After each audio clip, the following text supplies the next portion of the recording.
Okay, I'm going to turn it over to Sharon. She will kick us off. So good morning, everyone, and we're all learning. Okay. Okay. Good morning. My name is Sharon Spigner. I am the education/policy consultant with the NC Pre-K program. I organize and facilitate professional development. I have a caseload of teachers whom I evaluate, and I also will provide technical assistance to the South Central of North Carolina for the local NC Pre-K contractors. So welcome to mentor training, and I know we have mentors and evaluators, and the NC Pre-K program requires that you all are cross-trained. The reason for that is that we have a lot of SP2 licensed teachers. This may be their first year, their second year, but they're still trying to struggle. They're struggling through the process, trying to understand this entire evaluation process. So sometimes you will take off your evaluator hat and you will put on a mentor coaching hat to help those teachers through this process during those first 2 years. So that's why we're asking that everyone is cross-trained, because when you take off your evaluator hat, you're going to actually communicate with teachers in a different manner. So we talked a lot about reflective coaching, so we'll talk more about that during our day 2 training. The Department of Public Instruction actually has a whole training on reflective coaching for all evaluators throughout the state. So we have embedded that into our process for mentor training, because we have evaluators who actually will also be mentoring their teachers informally. So welcome, and we're going to try to stick to the schedule, and this is our first time doing video conferencing. So I'm not used to carrying something with me, and then I have to move, and I'm usually like to interact, so I'm going to struggle because I've already set this thing down, and I tried to walk, and I was like, oh, I got to pick it back up. So just bear with us today. You're the first, not guinea pigs, but really, you're the first group of individuals who we're doing this video conference with. So it's a little bit different than what I'm used to, because I'm used to mingling with the crowd. So I'm going to try to do a little bit better. So the NC mentor evaluation, how many standards are teachers evaluated on in the NC Pre-K program? 5. So it's the same with the mentors. Mentors actually will provide support for teachers with all 5 of those standards. So we will dive into those standards as we continue this process. So we're going to get started with, we've already did the welcoming, the getting to know you, and you all have an agenda. We will stick closely to the agenda. I think we had it up one time. Yeah, oh, okay, you have a, go ahead. okay, okay. So how do we get here? We'll discuss that. We will go into the NC mentor standards. We'll have lunch for about an hour. Then we'll come back and do some processing and connecting the standards to what matters most, which is your work with teachers.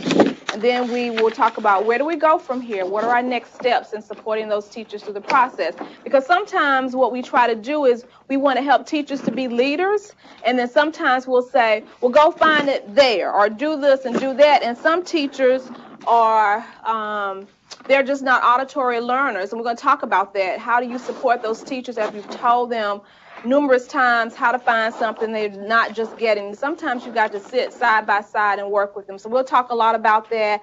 Then we'll look at our next steps, which would be our homework assignment. And you also have mentor standards that you also will do a self-evaluation on. So you have homework.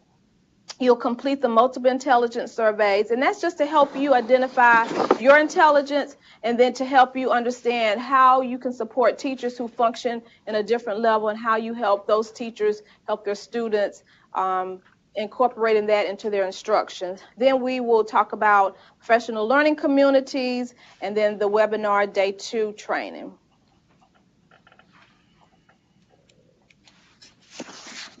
So our first event, this is really an exciting activity, because now we're going to pick your brains, and we are going to assign each group a specific year, and you're going to talk about what happened in education and just in our society during that year, and then we're going to report out. So we're going to mute ourselves about 5 minutes, and we will come back and we will report out. So we will have 1960 and 2010, and then Asheville will have 1970 and 1990, and ECU will have 1980 and 2000. So I guess we're going to mute ourselves now. We're going to talk about what happened in education and in society that were major events during those times. Okay, welcome back. I hope that you found some exciting things that happened in society. And first of all, I want to know, if you just raise your hand, how many people use technology to find out what happened in that arena? Okay, raise your hands high. Okay, great. Those 21st century skills. You try. That's all right, that's all right. So what we're going to do is we're going to share out. And we will start with Charlotte. They will give you some major events that happened in education and society in 1960. Then we will go to UNC Asheville. They will do 1970. Then we will go to ECU, and they will do 1980. Then we will go back to Asheville. They will do 1990. ECU will do 2000, and then we will do 2010. So I guess I need to go around with the, oh, they can unmute themselves? You all know how to do that? Oh. Okay, so 1960, okay? Brief, Brief. because we need to go Yes. around I'm gonna be brief. Okay. A major event that happened in society in 1963. Of course, I was born. Had a twin sister. Also, I remember segregation when me and my sister went to kindergarten. We went to an all-black school for 2 years, and then I guess around 69, we ended up going to. Segregation was ended. We also know that Head Start started in 1965 as well. Okay, great. Anyone else would like to share? Title I. Title I. We were saying kindergarten was not really established in the school system as much. It was more of a private entity at the time. That depends which state you were in. Yeah, Right. it does, because she was saying she's from California, and it was different there. We also talked about music having an influence in the 60s. First public kindergartens in North Carolina, 1969. Okay. That's I know, I was You there. were there, that's right. Okay, so now we're going to turn it over to Asheville, and they're going to do 1970. Okay, in 1970, there was desegregation, depending on which state you were in, the women's movement, growing concern about child abuse, the Equal Education Act of 1974, and then the Education for All Handicapped Children Act of 1975. Great. Okay, now we're going to move to ECU 1980. We had an open classroom, thematic units, computers were just starting, as well as pagers and intercom systems in the schools, smaller class sizes, 2 different educational systems, one for quality, and one for care. The piloting of ECHRs, ESEA, spanking was still allowed in schools, as well as the California Achievement Test.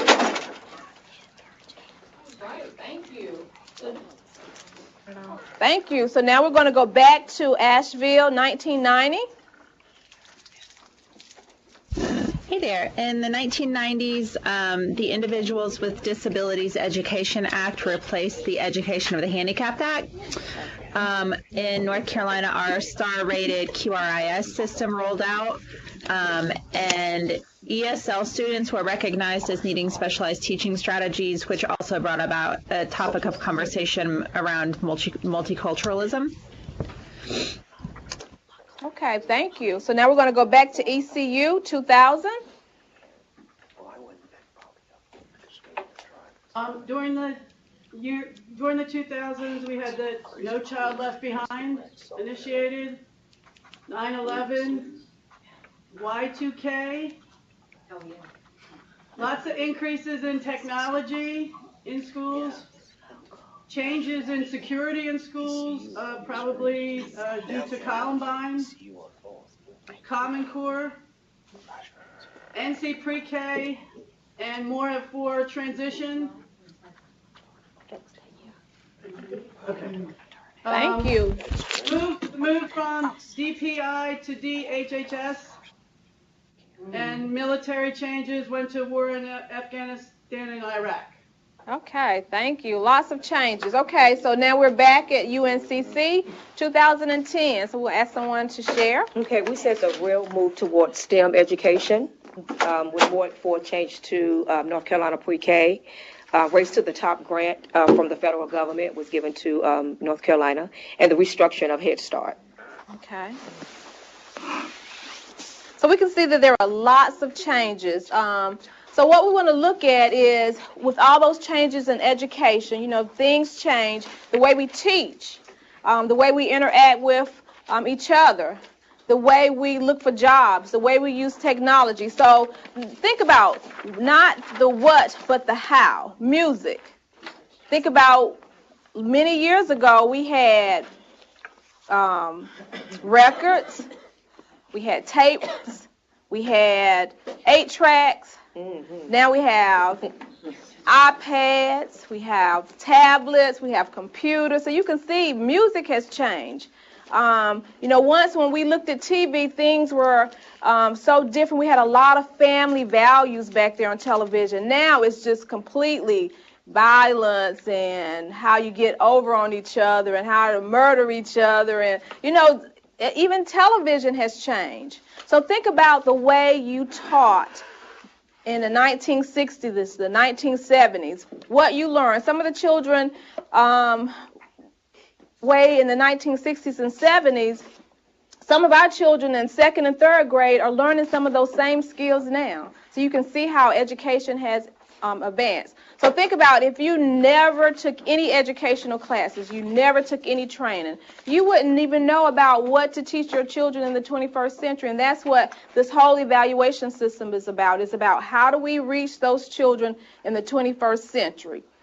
How do we mentor? When I mentored, I was in a public school teaching NC Pre-K. I had a 2nd grade teacher one year. I had a 5th grade teacher one year. I had an assistant principal who came into my classroom and said, I don't know anything about Pre-K. Then there were 4 classes of NC Pre-K at that time. So the assistant principal called one of her friends, stayed on the phone about 4 hours. She came into our classroom and she said, oh, I'm an expert now. Those children are too loud. You need to do this and you need to do that. But mentoring back then is a lot different from what we're doing now. So we're actually supporting teachers, we're coaching teachers, we're modeling for teachers, we're finding resources for teachers, and we are the experts. I mean, you're here because you are the experts. You understand what should happen in an NC Pre-K classroom versus what should happen in a kindergarten classroom. So that's why you're here. So you have to help teachers understand, especially if you get a teacher who has actually been teaching 20 years and they're stuck in their way and they don't want to change. You know, it's up to you to show them what does research say has changed about how we teach, what we teach, how we interact with our students, how we interact with our families. So those are the things that are changing in our society. So where are we going from here? There was a mentor task force, and they talked about the beginning teacher support program. They talked about, you know, the requirements. What is it that our teachers need to be successful in order to have higher outcomes for children? How do we align the mentor standards with the professional teaching standards? So when we were being mentored, they just mentored us on classroom management and, you know, maybe a few skills, but now you're looking at 5 standards: leadership, instruction, assessment, and you're taking all of those standards and you're supporting those children throughout this process. So then they looked at the statewide alignment. How can we align what we're doing for teachers, how we're supporting teachers throughout the entire state? How can we ensure that every teacher, regardless of what county they're in, how can we ensure that they understand the professional teaching standards? That's what this entire mentor training is all about, aligning the professional teaching standards with mentor standards. So in teacher working conditions, you can read the statistics, and this was in 2008. Of course, working conditions hopefully have improved some.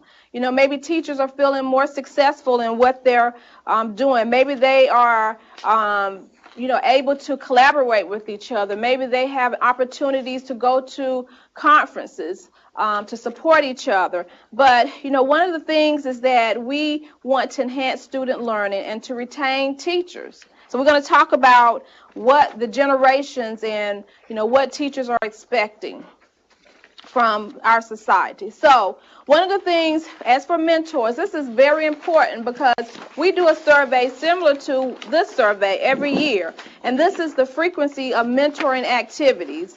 So you can see here, some of the teachers have said that the mentor never sat down with them during planning time. 32%, that is a high number of teachers saying that their mentor has never helped them with planning. That 20% said that they were never observed by their mentor. 33% said that mentors did not help them with their instruction. And then 4% said that they didn't have discussions. So that's one of the things that we have to think about, how we're mentoring teachers. And I'm sure a lot of you may have large caseloads, so you got to figure out, how can I still mentor this teacher when I'm not able to go there as often? Do I Skype? Do I text? Email? Do I ask the teacher to videotape themselves and then we discuss it? I mean, we've got to be very creative in how we mentor our teachers and how we can get out there and support them through this process. Okay, so I'm going to have one person from UNCC to read this quote and just kind of tell us what you think it means to you in your role as a mentor or an evaluator.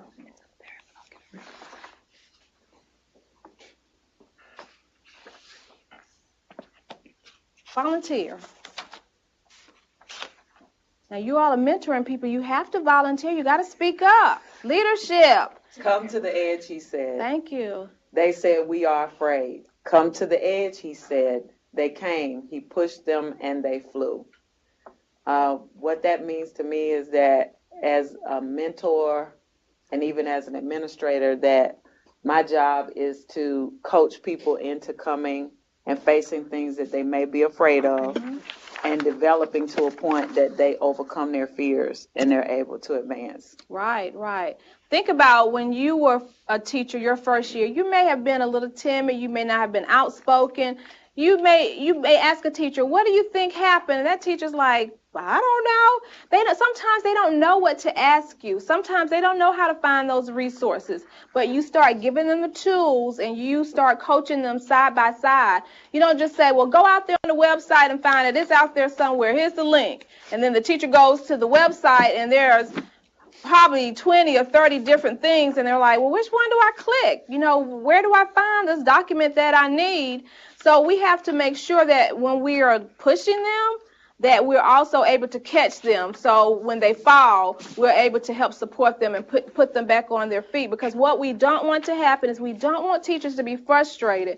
If they may have 10 or 15 descriptors that they're working on. So if you try to say, okay, I want you to meet all 15 and all 10 of these descriptors, they're going to just shut down and just close you out. And then you're going to say, well, that teacher's not doing anything. That's because they're overwhelmed. Remember, first and second year teachers, they may be trying to learn a new curriculum, a new assessment. They have new students. They're working with the new teacher assistant. Some of them are taking 2 classes. They have a lot on their plate, and now they have this big teacher evaluation process in front of them. So we also have to understand that we want to take baby steps. We want to make sure that they grow without overwhelming them.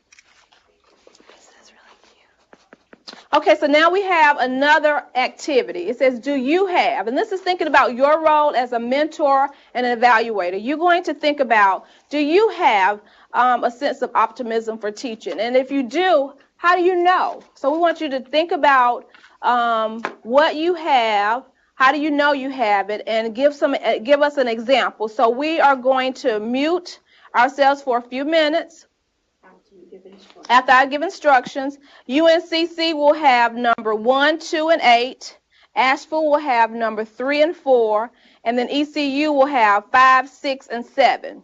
So you may not be able to see all of the questions on the PowerPoint, but you have a handout that has the PowerPoint and all the questions are there. So look at your handout. And what we would like for you to do, we would like for you to talk about how you demonstrate this particular question. So we want you to think about, how do I demonstrate a sense of optimism for teaching? How do I demonstrate that I have the ability to listen well? So we're going to mute about 5 minutes. We're going to come back. 3 minutes. 3 minutes. Mute. Yeah, okay. we need to move forward. Oh, we need to move forward. Okay, 3 minutes. 3 minutes mute. Mute. And then we're going to come back and share for 3 minutes. Okay? Sides mute now for 3 minutes. We're coming back together for sharing. Thank you. Okay, so now we're going to come back together for sharing. Thank you for working in your groups. What we're going to just ask is that each hub, well, I'm going to call you all hubs out there, ECU and Asheville, but we're going to ask you just to only share one of the numbers that you have been assigned. So we're going to look at the ability to listen well. Number 2, so someone from our group, if you could just share, how do you demonstrate the ability to listen well? Oh, we said to allow for silence when you ask a question.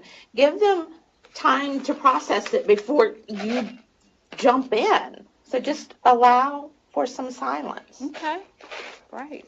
So that was your one person? Okay, so remember, the reason why I chose listen, because a lot of times body language, you have to even be a good listener of their body language. Because a lot of times you may be going to that site to talk about standard 1A, and that teacher has had a hard day. You may need to say, okay, I'm talking to this person, but they're not really listening. So you may need to listen to them for a minute or two and then go back and start focusing on what you need. So to be able to listen well. So Asheville, we would like you to just share one of your items. All right, we'll do number 4. About a continuous professional development. Just encourage continual professional development on PDPs and CEUs and help tailor training to their professional interests and encourage them to accomplish, and teachers share, like train the other colleagues and other staff. Okay, great. So we also need professional development. If you feel like there's something that you need and you can't find that professional development, we need to know. We will look and search. What we usually do is that if you need particular professional development, we will go out and try to find what's out there. And if there's nothing this year, we'll think about what we can do in the following year to get that professional development to you, because this teacher evaluation process is new.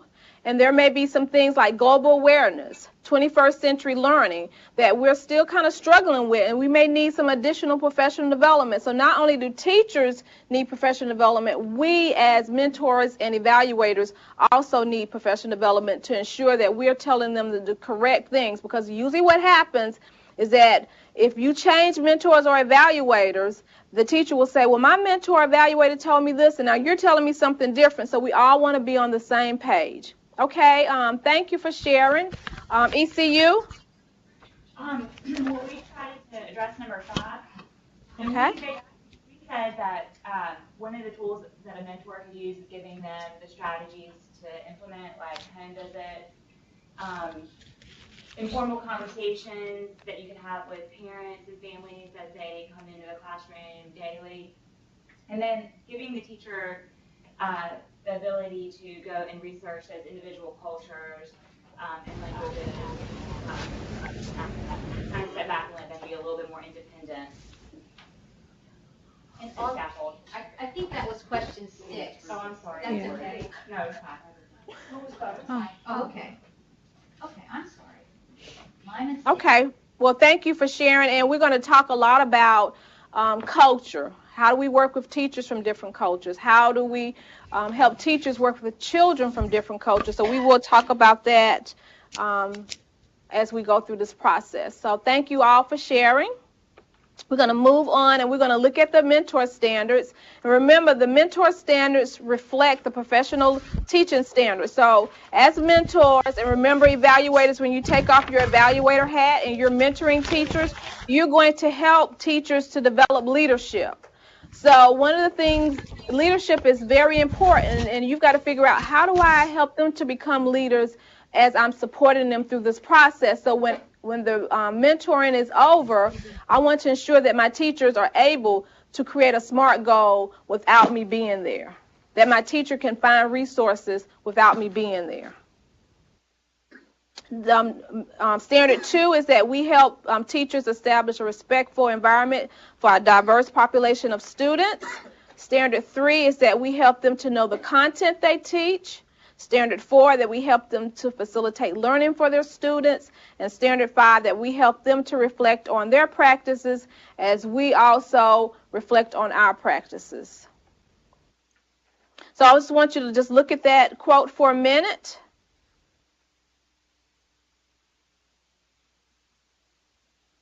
So one of the things you also have to remember, we're not out there to be friends with teachers. We want to establish trusting, caring relationships with them, but we also want to help them to become leaders, to help them increase their performance and instruction and how they work with their students. And we also want to be able to build a performance that will last year after year after year, that they don't stop, that they will continue to grow as professionals. So we're going to go into Standard 1, mentors support the teachers in demonstrating leadership. So you can see here that you will be developing relationships with your mentee. So you can do that in person. You know, sometimes it's good to tell them of the things that you like to do, your hobbies. Find out what their hobbies are. Find out, you know, what do they think that they need to do as a professional to grow. You know, talk about some of the struggles that you went through when you were in a classroom or in your position. So don't always let them feel like, you know, you've never had things that you needed to change. And that's what reflection is important. Yeah, I did such and such, and, you know, I learned from that, and I had to reach out and ask others to support me through this process. So building trusting relationships, and as you're doing that, and coaching, also think about, you know, how you can communicate and collaborate with not only the teacher, but the site administrator, the mentee, the mentor, evaluators working with the entire team. How you can advocate for your teachers, how you can help them increase best practices and ethical standards. You know, that's what Standard 1 is all about, and we have to figure out, you know, what is the best way to do that? How can I support the teachers through this process and make sure that they're growing and that they can become leaders? Every year I can see some growth in what I'm doing to support that teacher. But if you give it all to them and you do everything for them, they're not going to be able to learn. So one of the things, if you think about leadership, and this is something that occurs quite often, is that the mentor will review the teacher's SMART goals and they'll rewrite it. By the time their third year has ended and now they no longer have a mentor, that fourth year, they don't know how to write a SMART goal. So you have to sit down side by side or call them on the phone. You know, coach them through that process. Tell me what's specific about that goal. Tell me what's measurable. Tell me what's obtainable. So you're walking them through those steps. You're not just giving them feedback, and then when that 3 years is over, they don't know how to write a SMART goal. We've seen that happen. So that's one of the things we have to encourage mentors to do, is that you've got to coach them where they can become leaders. So you're teaching them. You're not just always feeding them that information. So now what we're going to do, we're going to look at successful mentoring relationships, work for effective communication. So think about how you communicate with just your other colleagues. Will that be different when you're trying to coach a mentee? Building relationships through shared work and values. Talk about your values. Talk about your experiences. Build that trust. So if a teacher finds out that you're going around and you're talking to other colleagues about how horrible their instruction is, and they find out, they're not going to trust you anymore. So you've got to build those relationships. Sometimes the teacher will say, well, you know, this is going on with my site administrator, and I just need you to just give me some advice. But then if you go and you tell someone else and it gets back to the site administrator, you've destroyed that trust. So you've got to figure out how to build that trust. How to be positive, non-judgmental. Sometimes we'll go into the classroom and we'll think, oh my goodness, what is going on? Well, that teacher is just way beyond, but you don't know what that teacher's gone through that day. So sometimes just sitting down, talking to them about what has occurred. Why did you tell me about, you know, that child, the communication, the collaboration with that specific child, providing constructive feedback. You know, sometimes we like to say, oh, you know, if you had just said it this way, or if you would have taught this way. Sometimes we want them to teach how we teach, and that's not what we're looking for. We're looking for you to support them in the way they teach, but to help them grow as professionals. So now we're going to look at developing relationships, and we're going to look at the generations. So I'm going to ask Anna Marie or Melinda if they would just kind of pass out some handouts. And you can just give them all three. On the other side. Yeah. Okay, so if you would give them the handout with the generations. Generation Z, you can give them that, and the scenarios, and the sheet that has all for the generations. What we're going to look at is where we fit in that generation. Does this actually, are these characteristics of the generation that I was born in? You know, they may overlap. So we want you to look at the generations, Generation Y, veterans, baby boomers, Generation X, and then we will have a little short discussion on Generation Z. But first of all, when you get the handout with Generation Y, veterans, baby boomers, Generation X, find the generation you were born in and look and see if it mimics some of your characteristics. So we're going to give you a minute to do that.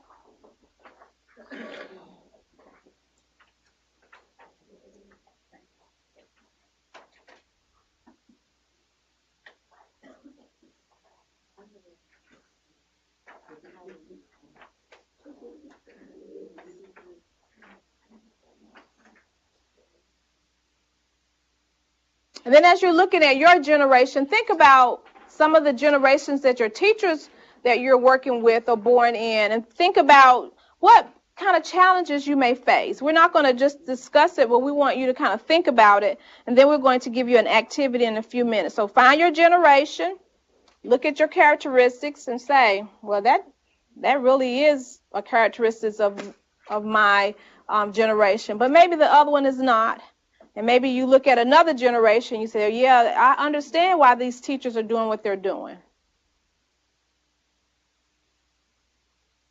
You're going to think about how can you support a teacher? How can you work with teachers who are not in your generation?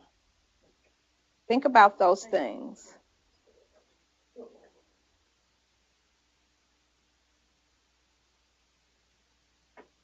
As you're building those relationships, you may have some teachers who may not be as organized as you are. So how do you support that teacher? You may have some teachers who love to use technology. And you may have some teachers who are really struggling with technology. How do you support that teacher? You may have some teachers who don't like to really interact with their families. And they will say to you, oh, my families, they're never involved. Well, how can you help them get their families involved? So look at the generations and just kind of look at the teachers you work with also.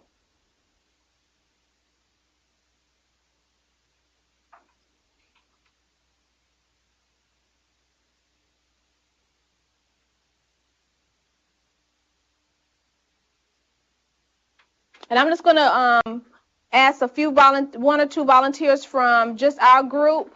So do you think that those the characteristics represent your generation? Yeah. So have you had an opportunity to look at one of the generations of one of the teachers you may work with? How can you support that teacher? Just look at one of the characteristics and just tell us, how can you support that teacher who may be struggling and organizing their work. Somebody would like to share?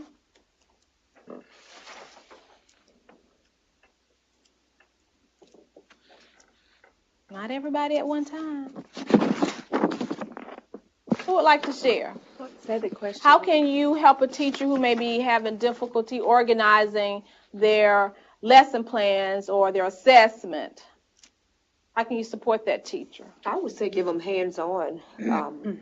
Definitely letting them see how organized you are, and just, giving them hands-on so that they can actually see it. Because I'm looking at Generation X, and the teacher that I mentor now in the school system, she needs some organizational skills. Okay. And so I'm just thinking to myself, I wonder why she wasn't organized. Sometimes when you're organized, you want everybody around you to be organized. And so now I see I can, kind of help her, give her a lot more hands-on so she can see. Okay. Also, okay, go ahead. I heard somebody else. I was going to say, ask them why they're, I've noticed that you're not able to put your hands on this, and this when I come. Tell me a little bit about why you feel that happens. And it may be that she actually doesn't have a space in her classroom to store the stuff. Or no one's ever just taken her to Staples and said, if you buy this notebook and these tabs. So sometimes knowing the why is what helps me, so that I don't just put my assumption off on, That's a good point, a great point, actually. We don't want to take our characteristics and put it on our teacher. So we may have a specific way we want something organized, but that doesn't work for that teacher. So give them a few suggestions of how to organize certain things, and then let them choose what works for them, because at the end of the day, if it doesn't work for me, I'm not going to use it. So you want to ensure that whatever you do to help them, that it will work for them. Like sometimes we tell teachers, I want a portfolio and this is how I want it. I want it A, B, C, and D. But then when the teacher, at the end of the day, the teacher can't use that. So you want to ensure that whatever, even if you're helping them to be organized, that it works for them. At the end of the day, it has to work for them. They have to go back and say, I really like this organizational strategy. Or, no, that's not working for me. I need to tweak it a little bit. And it's okay if they do that. It's just like terms. We may have attended some professional development, and the term may be project. Well, and the teacher is using the word theme. Well, guess what? All you have to do is continue to use the word theme, but help that teacher to grow where it will have the same results as a project. So we don't want to take them out of their limit. We want to make sure that we're helping them where they are and not putting our characteristics on them where they don't move and grow as a professional. We had one other activity, but because of time, I want to kind of go through, not do the right and left brain hemisphere, but we'll talk a lot about that later. So now we're going to look at the scenarios of a classroom. And we want you to read the scenario. So you should have already gotten a copy of the scenario. There are 3 scenarios. UNC will do scenario 1, Asheville will do scenario 2, and ECU will do scenario 3. But you're going to read the scenario silently. As a mentor, you're going to think about how will you begin conversations with that particular teacher. How will you support that teacher or challenge this teacher to improve using, it says NESIS, which is the North Carolina Educator Effectiveness System. It's the evaluation tool. How can you assist the teacher in completing his or her PDP and discuss, and then you're going to discuss your responses with the partner at your table, and then we will come back. We won't share out. You're just going to share within your site. So we're going to give you, instead of 5 minutes, let's just do 4 minutes. Since we started a little bit late, I'm trying to catch us back up for time. So about 4 minutes, you're going to discuss your scenario silently and then with a partner at your site location. All sites mute for 4 minutes. 4 minutes. Thank you. Okay, sites, let's come back together. All sides come back together. Okay, so now you've had an opportunity to think about how you can support a teacher. Now we're going to look at Generation Y. You're going to look at the characteristics, and you have on the screen and in your PowerPoint handout, you have 10 items. We want you to number your paper 1 through 10, and you're going to look at each one of those characteristics of a teacher in the Generation Y, and you're going to put true or false. We're going to mute you for about 7 minutes, and then we will come back and we will share one example per site. So you're going to number your paper 1 through 10, and you're going to put true or false. Generation Y teachers never have witnessed severe economic trouble, and then you're going to put true or false. So we're going to put everybody on mute for about 7 minutes, and we're going to come back and share one item. Mute for 7 minutes to do the quiz. We're coming back together to share. We will start with Charlotte, then Asheville, then ECU. We're coming back together to share. Okay, so I was telling them this is the first group that everyone were in agreement with all of their answers, so that's great. So we're going to choose number 3, and we have one volunteer to tell us why number 3 is false. Because Generation Y they're very confident, extremely fun, and sociable. Right. So we have to know our teachers, and this is a good way to understand where our teachers are coming from. Okay, Asheville.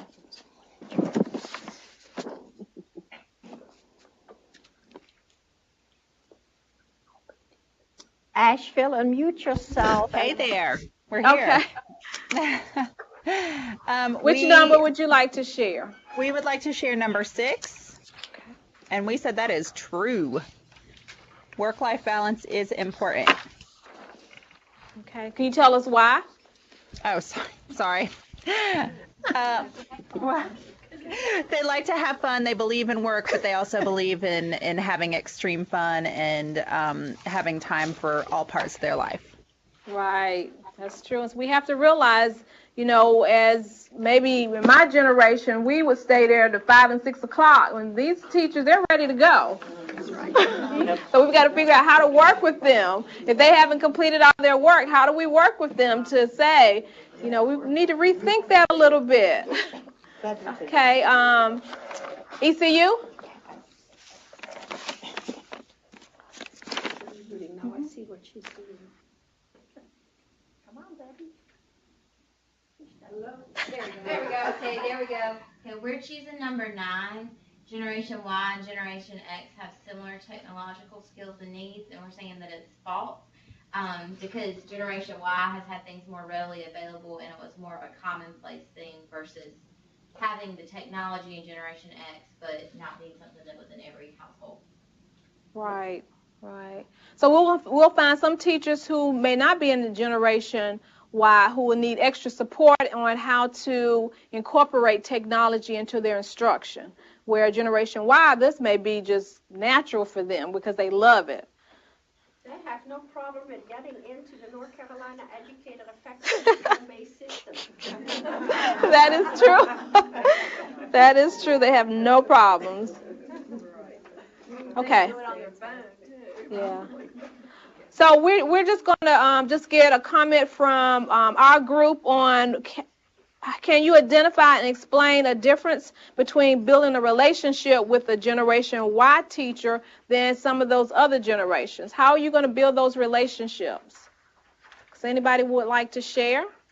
Sure. One of the first things that stuck out to me when I looked at Generation Y with regards to work is for them, or their work ethics maybe, it's a means to an end is what this says. Mm-hmm. Whereas with my generation, we're defined by our work. Right. And that's what Gloria and I were just saying. If you call, most of us were center owners, so if you called out the name of our center, you could have either used our first names or called our center. Either one, they were the same thing. Mm-hmm. And so that helps me to see that when I'm addressing a Generation Y learner that I have to address them differently and understand they really do have a different perspective with regards to work. Right, right. We've got to help them move beyond, even though they love to have fun, they want to have that balance.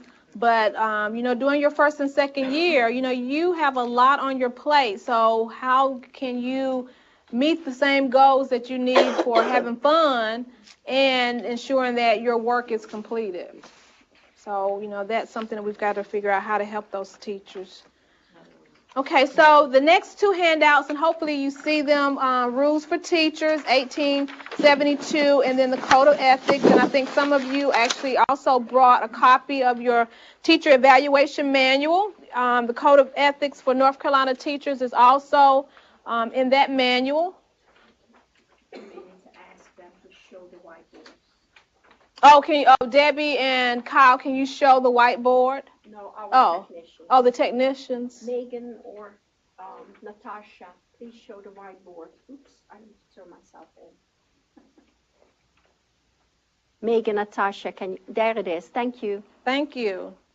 So Standard 1, Element E talks about the Code of Ethics for North Carolina teachers. That item is not observable, and that's why teachers have a hard time understanding how what they need to show the evaluator that they're actually demonstrating that particular element. So today we want to think about how can you share with your teachers. And I'm just going to read out just a few of the 1872. This was the Code of Ethics. Teachers each day will fill their lamps cleaning the chimneys. That is completely different from what we would do now. Each teacher will bring a bucket of water. Make your pens carefully. After 10 hours in school, the teacher may spend the remaining time reading the Bible or other good books.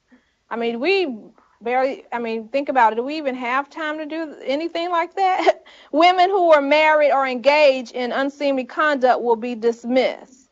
Just think about the rules for 1872 versus the rules that we have for our teachers now. Commitment to the student, commitment to the school and the school system, commitment to the profession, the Code of Professional Practice and Conduct for North Carolina educators, and the Standard of Professional Conduct for educators. And here, the commitment to the students, just think about it. Way back then, they had to fill their lamps and clean the chimneys, but now we want to ensure that children are safe. We want to ensure that we don't dehumanize children or, make them feel bad.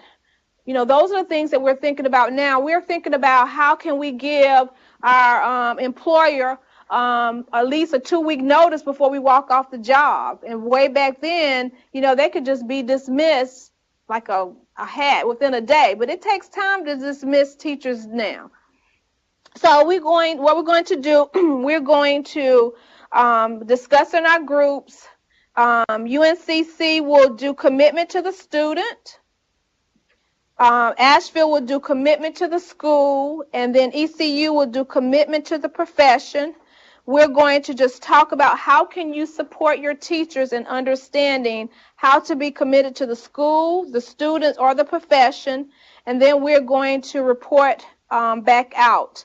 So we're going to mute for 5 minutes. You're going to discuss in your group, read your Code of Ethics for the area that you have, and then discuss in your group how can you support a teacher in meeting those goals, and then what would you look at, because it's not observable. You can't go into the classroom and find some of these indicators. What can you tell the teacher would be an artifact or evidence that they could show you? And then we're going to come back and share with the group. So we're going to be muted for 5 minutes. Okay, we are coming back together. All sides unmute, please. We're coming back together to share. Okay, so we had commitment to the student. And here, remember, Standard 1, Element E is not observable.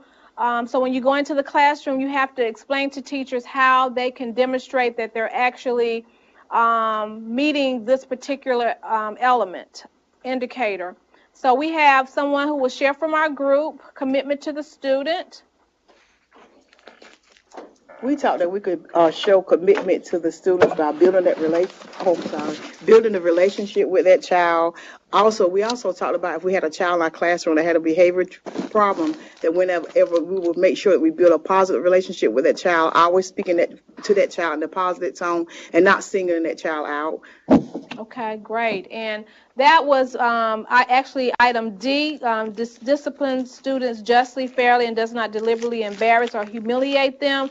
And that's very important because a lot of times we like to single children out, and that's not very positive. So we have to, even though you can observe that, but on the rubric it says not observable. So some things you will be able to observe and some things you will not be able to observe. So did you talk about the assessment?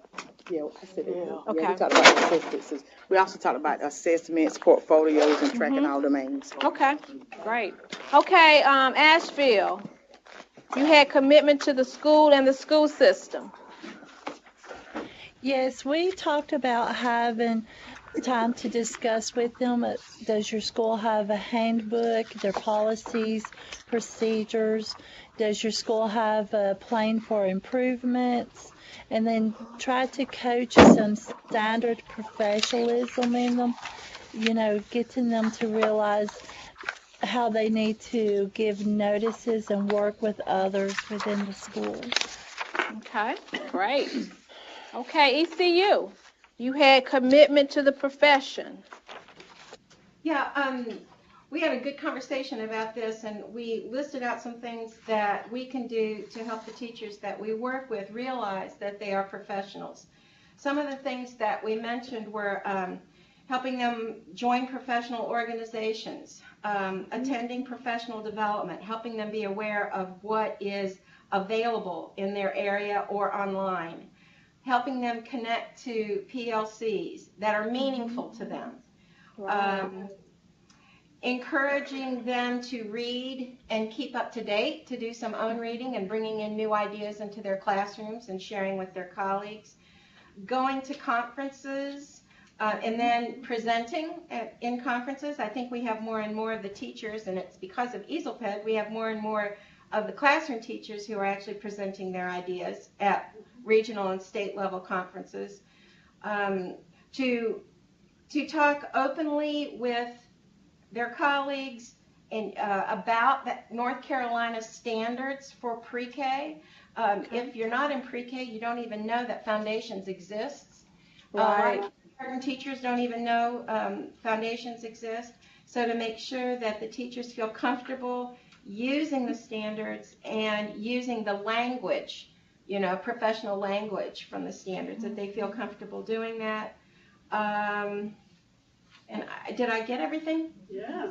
Yes, you did a great job. You captured all of that. And so evidences, so the teachers may have lesson plans. They may have where they're helping another teacher. So say if they review the code of ethics with the teacher assistant or a parent or the director, all they would have to do is just discuss code of ethics, that person signs it and date it. That's your evidence. And so you've got to think about what kind of evidences can this teacher show the evaluator so they'll know that they are actually implementing that specific element.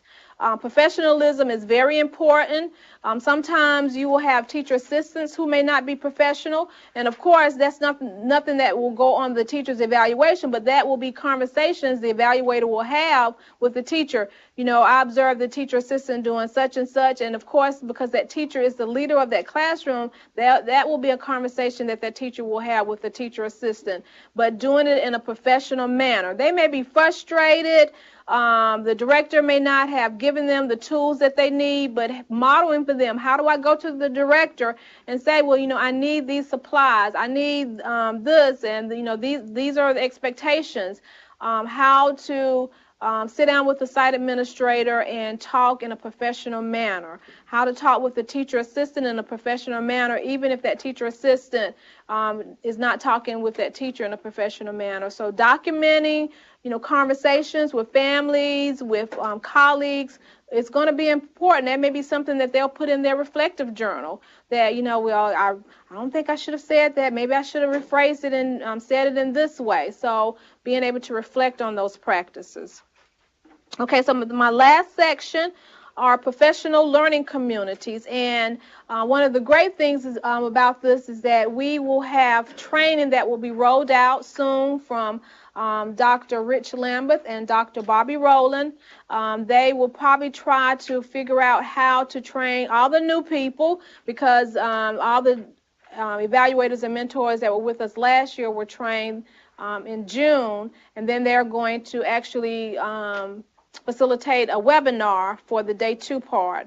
So we've got to figure out how to train all of you in professional learning communities, so that we, as you're working with teachers, it is the mentor's responsibility to either establish a professional learning community for teachers, or to connect them to one of the other ones. Say there's another mentor in your county or an evaluator, and they have already established how to get those teachers connected with that professional learning community. Evaluators, it will be the same thing. For your SP2 licensed teachers who don't have a mentor, you would need to either help them establish a professional learning community or connect them to one that's in their community. But they will provide training. A lot of times you will start a professional learning community, but it may not be completely aligned with how it was intended. So that's where Dr. Bobby Rowland and Dr. Rich Lambert will explain to us what a professional learning community is, how it looks, and what should actually happen. So one of the things, we're in 3 different locations, but is this a professional learning community? Yes. This is a workshop. This is not a professional learning community. So that's the difference. And I mean, when we first had mentor training, we actually only covered these few little items that DPI had, and we thought, oh yeah, we know everything. And then we had to attend the 32-hour PLC training by the people who developed it, and we found out lots of things that we were doing that we need to tweak. So just like you all thought this was a professional learning community, there'll be some things that you'll need to tweak, but we still want you to go ahead and get started with what you know, and then as we can set up that training, we will do that. So the big picture, we're going to look at PLCs. There are 3 big ideas of a PLC. One of them is focus on learning. That's the key, is that teachers need to focus on learning. It's a collaborative culture. It's a bunch of teachers and site administrators getting together, and they're talking and communicating together. It's not one person standing up in front telling you information on mentor training. It's all of us working together for one common goal. It's a shared vision, shared mission, shared values. It also talks about, results oriented. What is it that I want to happen at the end of this PLC? What do I want to happen for my students? What do I want to happen for me as a professional? So one of the things we look at is how can we support teachers in continuous improvement in their instruction and as a professional. So you'll see here there's some cultural shifts in PLCs. Fundamental purpose, the use of assessments. How do I use my assessments? We know that all teachers are required to use assessments, but they're going to need support on how to use that assessment in their instruction, how to get improvements in that students' outcomes. A shift in response when students don't learn. You may be teaching the same way. Well, what can I do because I'm not reaching these core group of children? What can I do to shift my instruction? So it may not be the school culture, but it may be like your county culture. Professional development for teachers, how a shift in how teachers work together and a shift in their focus on how children learn. So that's what the professional learning community is all about, setting those goals, sharing those goals. Everyone talks. It's very collaborative. It's not one person talking to you and asking you a question. It's we work together as a common good to meet these specific goals that we have decided. This is our vision. This is our mission. It's not a mentor saying, we're going to do a book study, because that's that mentor's vision. But what is the mission of the group? What is the vision of the group? So that's something we'll talk about. So you have, in your handout, you have 3 different schools. You have the Charles Darwin School. You have the Pontus Pilot School, and you have the Henry Huggins School. So we want you to look at each one of those schools, and then we want you to just think about which one of these schools do you think would be a PLC and why. So we're going to mute you, and you're just going to talk about that at your site location, and then we'll come back together and move to the next item. So we're going to mute you for about 4 minutes. So read the 3 schools, and which one do you think is close to a PLC and why?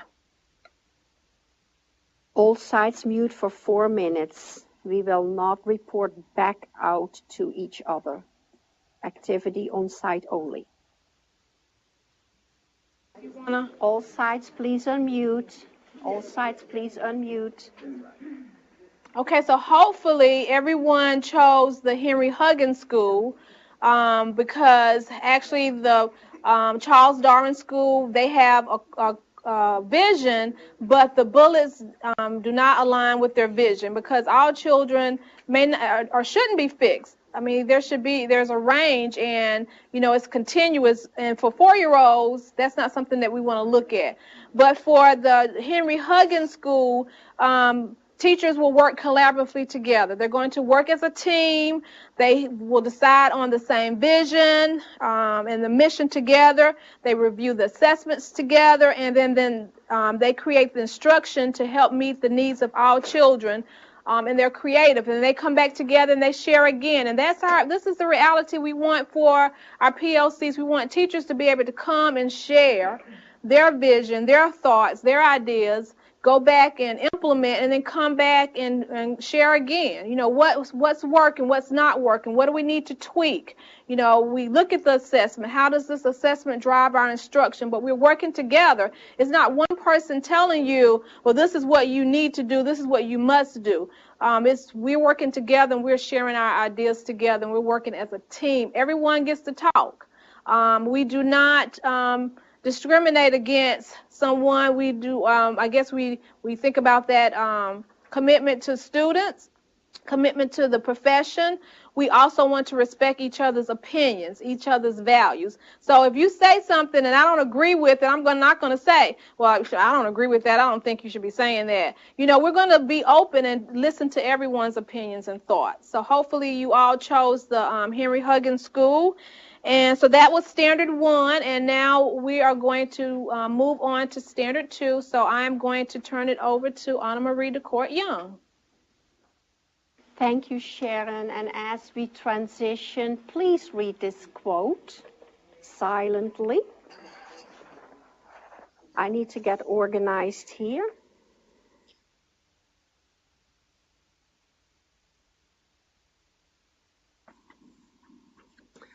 All right, so how is everybody doing so far? Thumbs up, thumbs down. Okay, thumbs up. And I hear stretch in this room. Please feel free to stretch when you need a stretch, or step out when you need to step out. We did not put in a formal mid-morning break because, it's Friday. Right? So we all want to get home in time this afternoon, especially those Generation Y people. I mean, I might still be here until 6 o'clock now. I'm just kidding. Okay, so we are moving on. Relationship building, what your priorities will be, and then let me challenge my technology here. Oh, wrong one. So let's look at this quote too.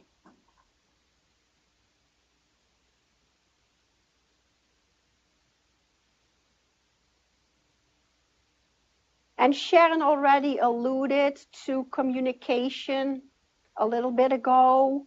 And she alluded to communication is not just exchanging words, but it's also body language.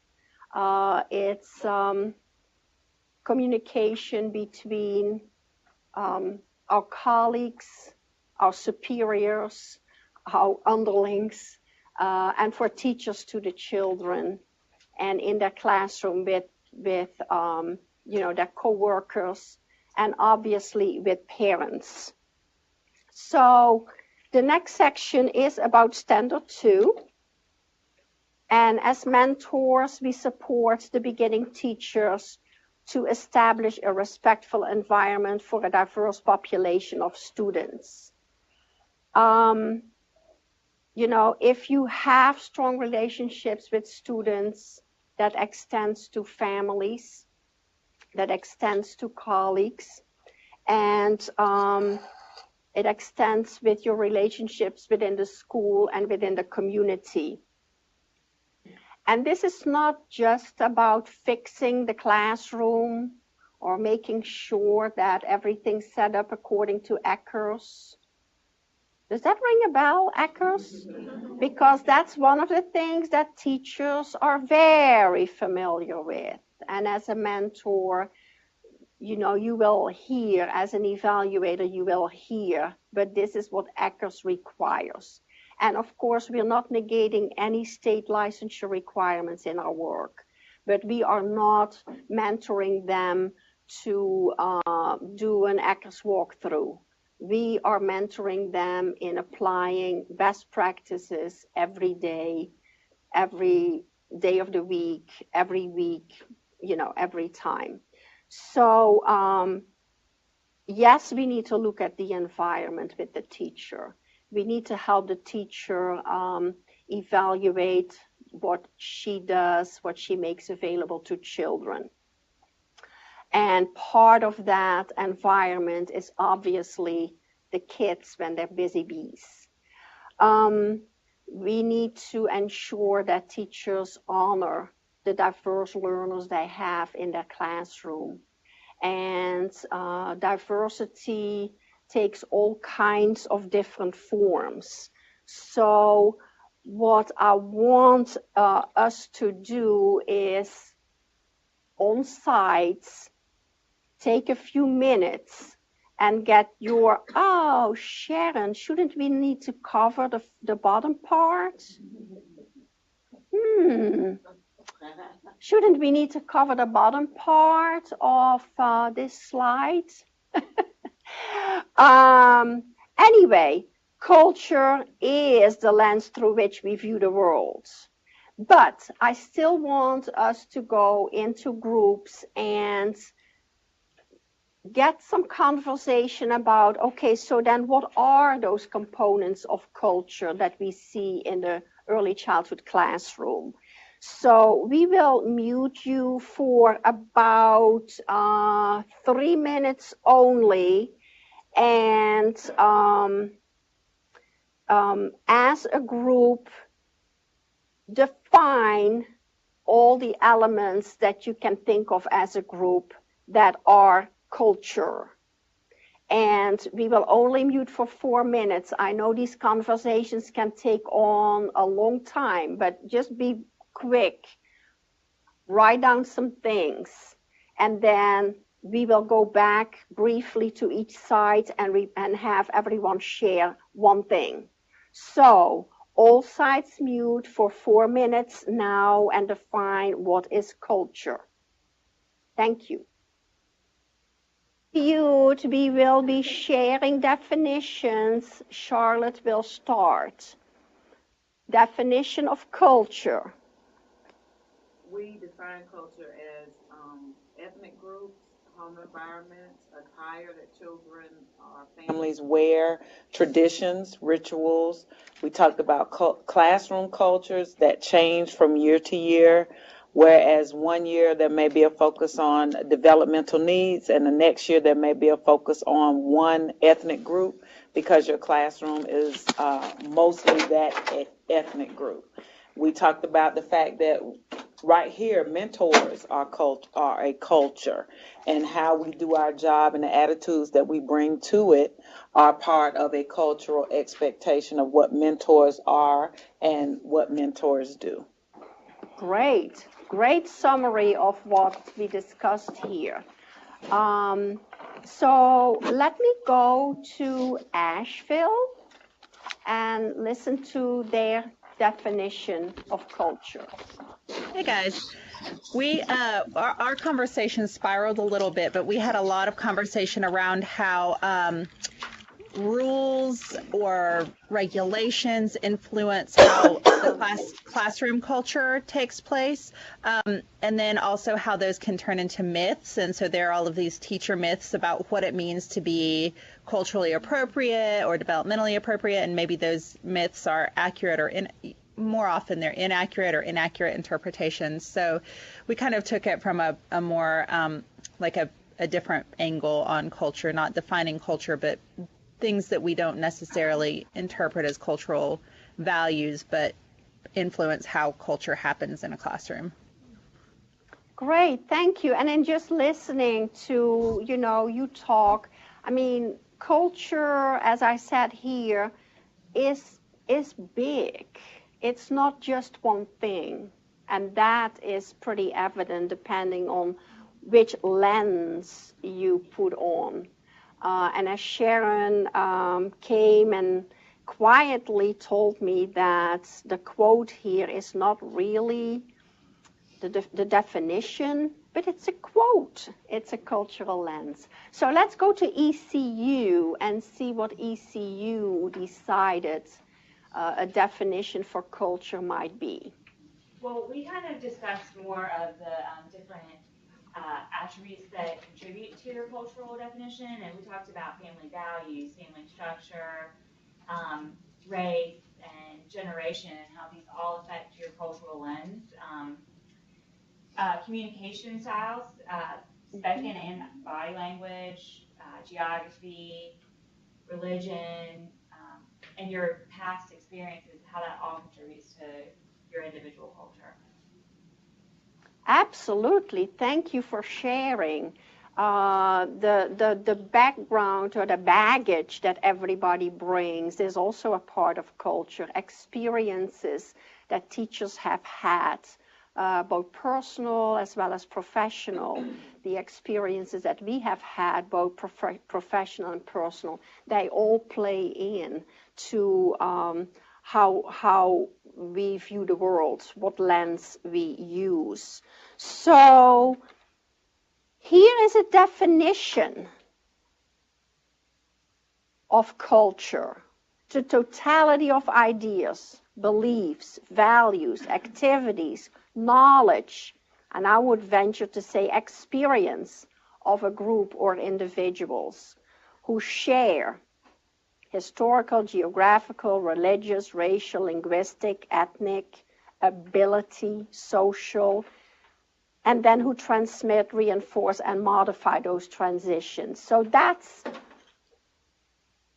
a compact, a compact sentence, very compact, but I think it does kind of summarize what all of us have shared with one another. So as mentors, as evaluators, we need to understand that our teachers fit in one culture? No, usually in multiple of these particular items that are contained in the definition. And so do we.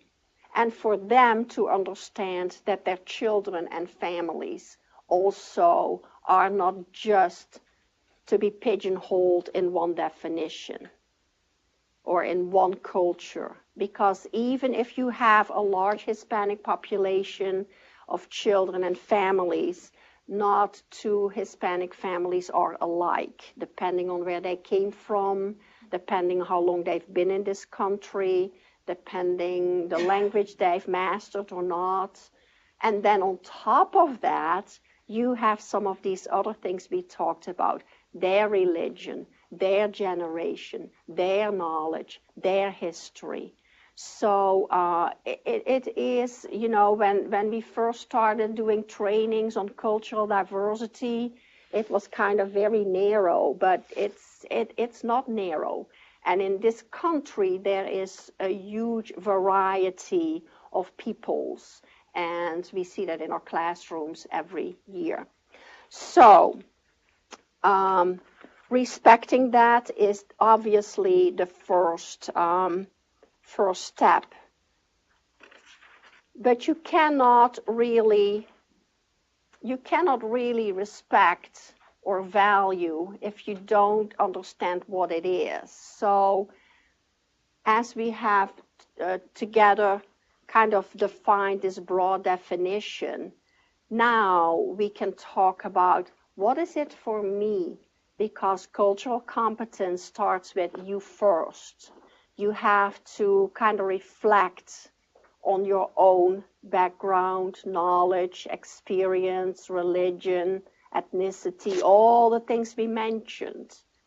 Because what we do know is whatever you have in your backpack, knowledge, ethnicity, language, etc., all of that is in you impacts how you act, how you behave, how you interact. So understanding yourself is really important. The other thing that is really important is that we stay away from being influenced by those stereotypes that are out there. Like, all these people are such and such. All kids with disabilities are a problem. All Hispanic families have difficulty with English. Because that's not the case. It's not true.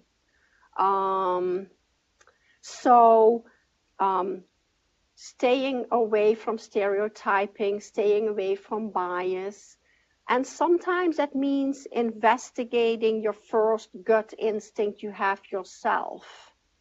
And that's not always easy, but that's what we must do.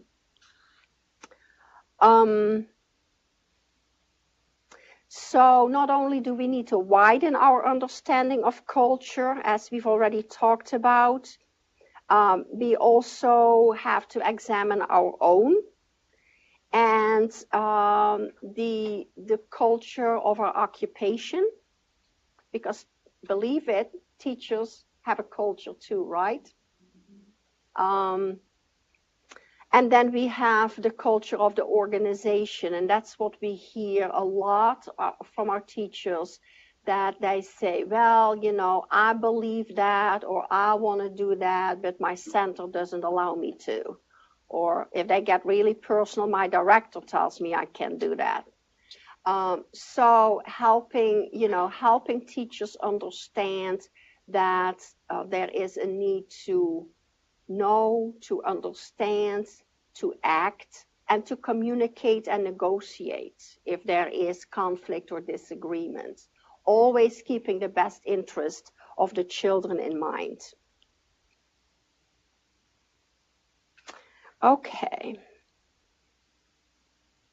So think just for a moment, and we're not going to silence or mute the sides, but just take a minute individually about this last point. How does your culture, ethnicity, and nationality differ from your students and your colleagues? And again, we will not report back for time's sake, but it is important to just think about it for a moment.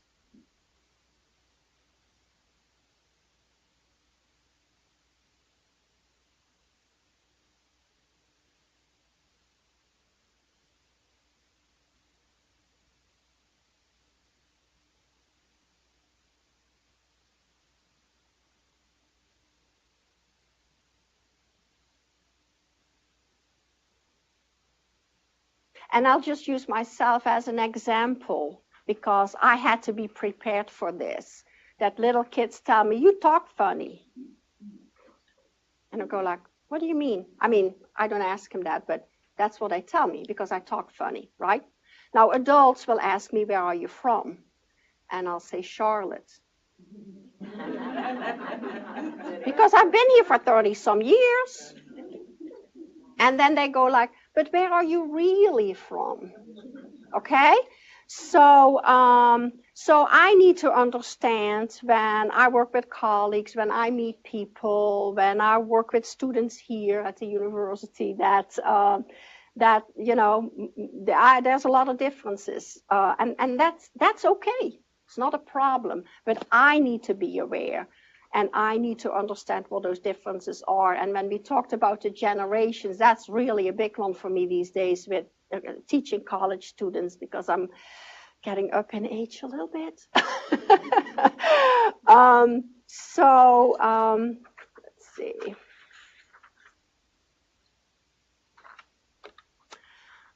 Here are all the things that you listed, and actually collectively we listed way more than this, right?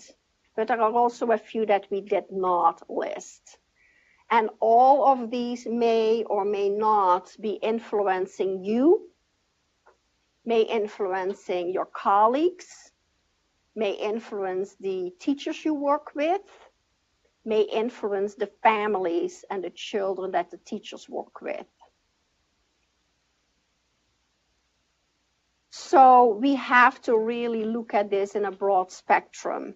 We need to find the resources that are out there that are appropriate for us to use in our school, in our community, online, in the library, getting appropriate books, getting appropriate props in housekeeping that do reflect diversity. And I have teachers who say, well, you know, why should I put something different out there in the classroom? None of my kids are Hispanic. So why should I put some Hispanic or Spanish language samples in housekeeping, like a menu or whatever you put in housekeeping? Well, because you may not have a Hispanic family in your classroom now, but these children are surrounded in their communities. Plus, we need to make our children aware of the diversity in the world. And we will get to that point when we talk about another standard in more detail. So, you know, understanding what is important. And just some statistics here about the cultural lens in North Carolina.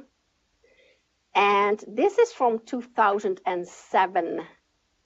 And I bet you that you realize that this is not accurate any longer.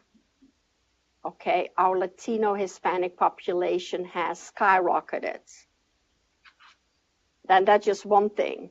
We have certain areas in the state, and I'm thinking about Asheville in particular. They have a big community of Eastern European people there.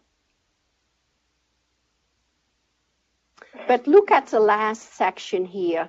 In our schools, in 2007, 10 million children came from homes where a language other than English is spoken.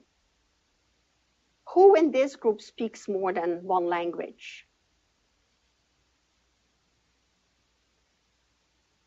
So we're not really reflective of what's going on in our schools, right? Asheville, how many people in your group speak more than one language? Raise your hand. Más o menos, okay. ECU, how many people in your group speak more than one language? Raise your hands. Great.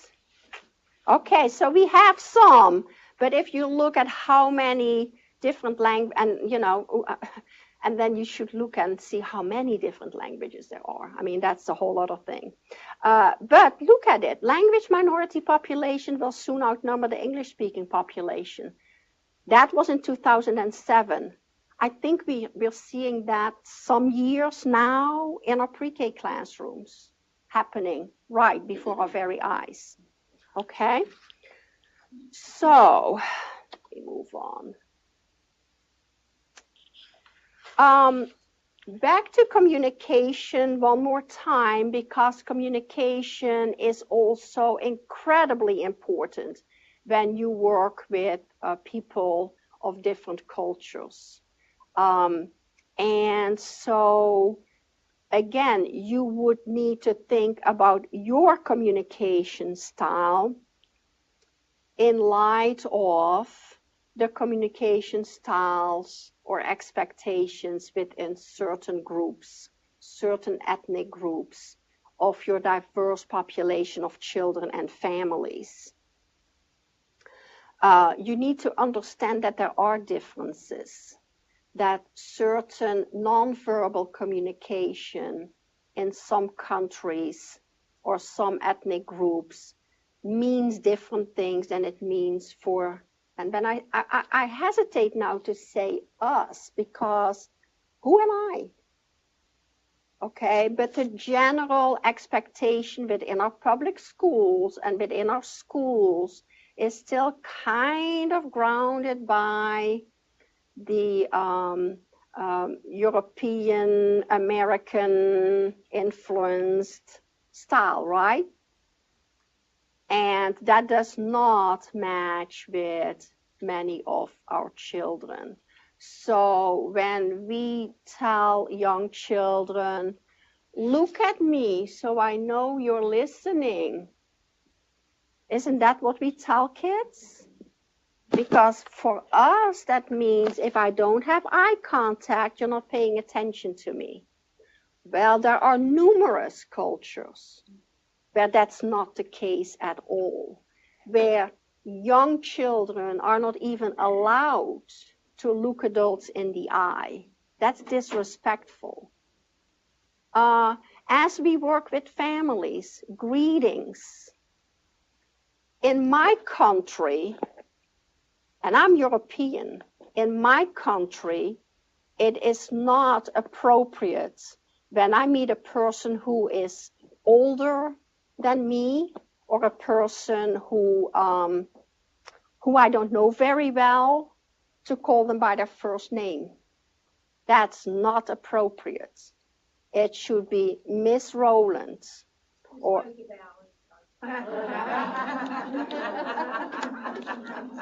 that's Thailand, right? But you see my point? I mean, so, and in this country, it is so easily established that as soon as you see a name written down, you can use first and last name. That's not the same in other cultures, so be aware. And I'm looking at the clock, and I'm missing all the breakout sessions here. So let's see.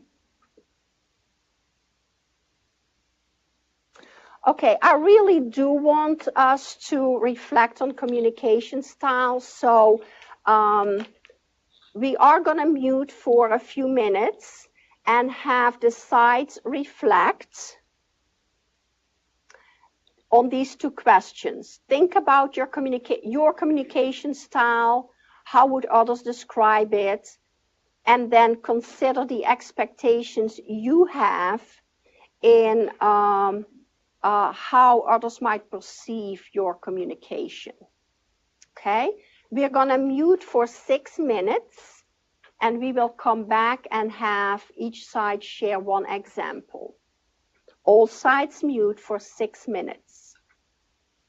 Okay, we're unmuting sides, and Charlotte will share. Charlotte will share first the expectations, actions that we have as a mentor evaluator in light of our own communication style. So Ms. Douglas is willing to share. I shared with the group with my communication styles. I'm a talker. I like to talk. When I finish, I cut it off, but I be hung up on somebody. So I know reflection for me is that I have to listen to others. But then on the other side, I'm a good listener. So I'm listening whenever the teachers are coming in or whoever's coming into my office talking to me about their situations. I have to stop what I'm doing and kind of reflect on what they're saying to me, and I recall it to them so they can know that I'm really, empathetic and really listening to them. And I also stated that also we have to be very careful that our mouth could say one thing and our body could say something different. So we just want to make sure that the two are sitting in the same area. Absolutely. Thank you. Yeah, and I sometimes catch myself, and I'm wondering if some of you do that too. I'm listening to you. I'm listening to you. Well, I'm not really listening, right, when I'm walking around. Okay? So, all right, let's go to Asheville. They might not have seen me jump around here, but that's what I was doing. Asheville, give us an example. We did see you jump around. Oh, okay. We talked too about communication styles here. with the electronic age, many of us is using emails and texting as a really form of communication with colleagues and with our families. So we talked about, knowing how to be professional in the emails, reading them over and over until we are clear in what we're trying to communicate with people. Excellent point in this time of technology. I mean, yeah, text messages, emails. If you want to convey a message, make sure you are clear in conveying that message. And remember, it's written down. That's another thing that you need to be aware of. Anything that's written down can be used against you in a court of law. And I hate to say this, but in our technology world, with our teachers, especially those young teachers who are all about technology, that's one of the things we need to remind them of. Also part of the code of ethics, if you go into that a little bit further. You have to be really careful what you put out there in writing or your pictures. Okay, let's go to ECU, your communication and your expectation as a mentor or evaluator. Okay, we were talking about developing that relationship with the teachers that we're working with, and we were saying how we need to first of all see what they feel that their strengths and weaknesses are, and then we'll chime in about what we may have seen, as we are in their classrooms. We're also talking about being mindful as well, and I agree with our colleague about the nonverbal communication and learning the teachers that we're dealing with as we're speaking with them, making sure that we don't come off in a derogatory way, and that we're watching them and learning how they are, and then as we are mentoring them, then we develop that positive dialogue with them, and as we go into trying to help them to understand the standards and what we're looking for in this program to elevate them to the next level. Great points from everyone. And in our role as a mentor and evaluator, and I think the mentors might be sometimes at an advantage because they do the getting to know you conference. But as an evaluator, I can also do this with a teacher I evaluate. Have a conversation with them about their communication style, what they expect from themselves and from others, including me as their mentor, as evaluator. Because that is very important to establish those trusting relationships that we've talked about. So great points. Also the reflective listening, the reflective listening, the body language, and all the other elements that you mentioned. Wonderful. Now, this also obviously does apply to us understanding how and we're not going to break for an activity here, but just think about how you can encourage a teacher to change her instructional practices based on the communication styles and expectations we've just talked about. How then can you share your instructional techniques with your mentee based on the communication styles and expectations we have just talked about? And how will you provide the necessary support to help mentees become successful and teachers in general to become successful in light of your communication style and your expectations? And again, this is where it will be important to also have that conversation with the teacher about her or his communication style, her or his expectations. Okay? And not only are we talking about our communication and our styles and expectations with our mentees and our teachers, we need to help them understand all of these components of communication, of reflective listening, of my style versus my expectations as they communicate with families. And, you know, there is clear research on parental involvement. If parents are involved in the learning of their children, if parents are involved in their children's school, the outcome for students is higher, right? And I always say in preschool, we have the prime time of nurturing these parental relationships, helping families feel confident that it is okay to talk to the teacher, that it's okay to stop by and have lunch with my child, that I might come in and just hang out in the classroom, or I might come and share something about my life, or my child's life, or my, you know, cultural background, or my job, or whatever it is that can enhance what's going on in the classroom, the learning of our children. So it's pretty clear how important it is that we involve families.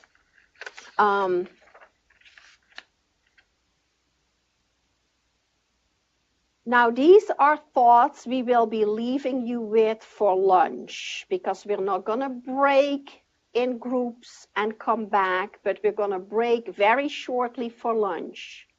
So be thinking as you know, move away here, maybe have lunch with somebody. What are some ways that you can support the teacher you mentor in how to build strong family relationships? And they need to be thinking about, you know, what are the best ways to communicate? What are the best ways to involve my parents in the school, or have them involved at home with their child? What kind of things can I send home? What kind of things can the child send home and share? What things can the family bring back to school? And those are just a few things. Also, this next one, because teachers are struggling with parental involvement. And they are especially struggling if they have kind of the standard approach. Standard approach, we send a newsletter home once a month. Standard approach, we do a home visit because it's a requirement. Standard approach, we hold parent-teacher conferences, right? That's kind of the standard. I call that the standard approach. Part of it is requirement, part of it is because, you know, we need to do something. But there has to be more to it. What's in your newsletter? What do you do on a home visit? Is it you talking, or is it you listening? What is it about those parent-teacher conferences? Is it you talking, not listening? Okay? And what else is there? What else? So if a teacher is struggling and is kind of telling you those standard things she does, then what can you offer as a mentor and an evaluator for her to think about, and how to better involve or increase the involvement of families? And does involvement mean that you have to see the parents in the classroom? No, not necessarily. Because parents can be involved in lots of different ways, right? And I'm seeing, with technology, really, I'm seeing some really exciting things these days. I mean, I was in a teacher's classroom the other day, and It's one of our teachers on the Race to the Top grant, and she has infants and toddlers, which is, yeah, I loved it. But her kids were kind of exploring all kinds of stuff in their high chair and sticking it in their mouth like they're supposed to and having fun. And she was taking pictures and immediately send it to the parents. Cool, awesome, right? And I'm sure you see things like that. Teachers who make little video clips, make sure they have parent permission to share it if they share a group to group of kids. Home web pages where parents can, for the school, where the parents can go look at things that happen in the classroom. So there's a lot of stuff out there. So, and all of that is parental involvement. We have a whole section in the EESLPD teacher manual about parental involvement, about collaboration, general collaborating with others.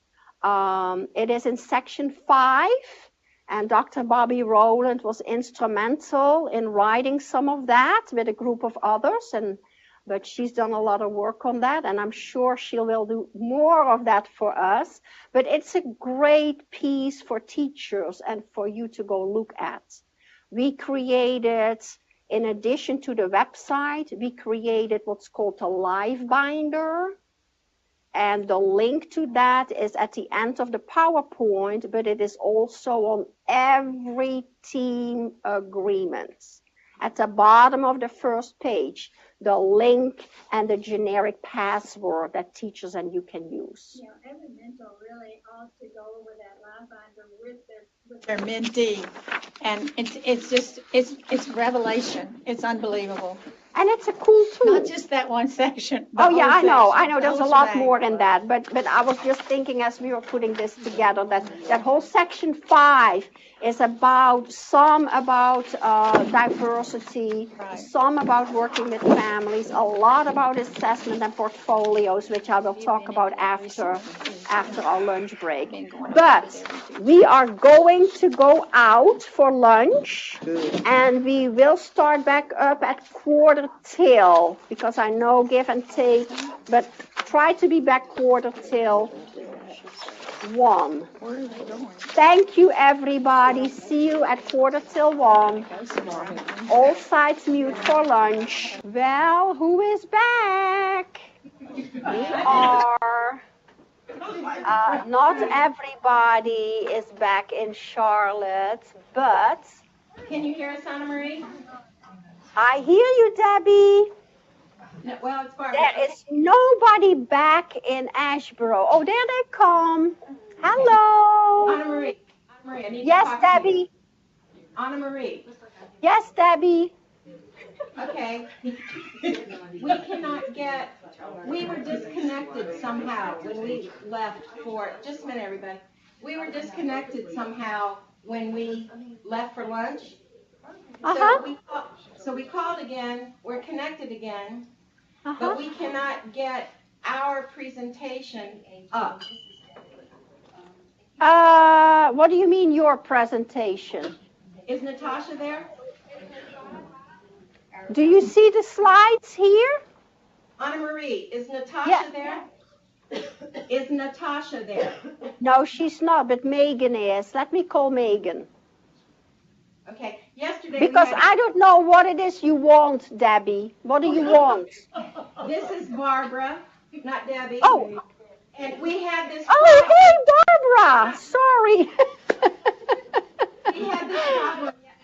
We had this problem yesterday, and Natasha was trying to help us fix it.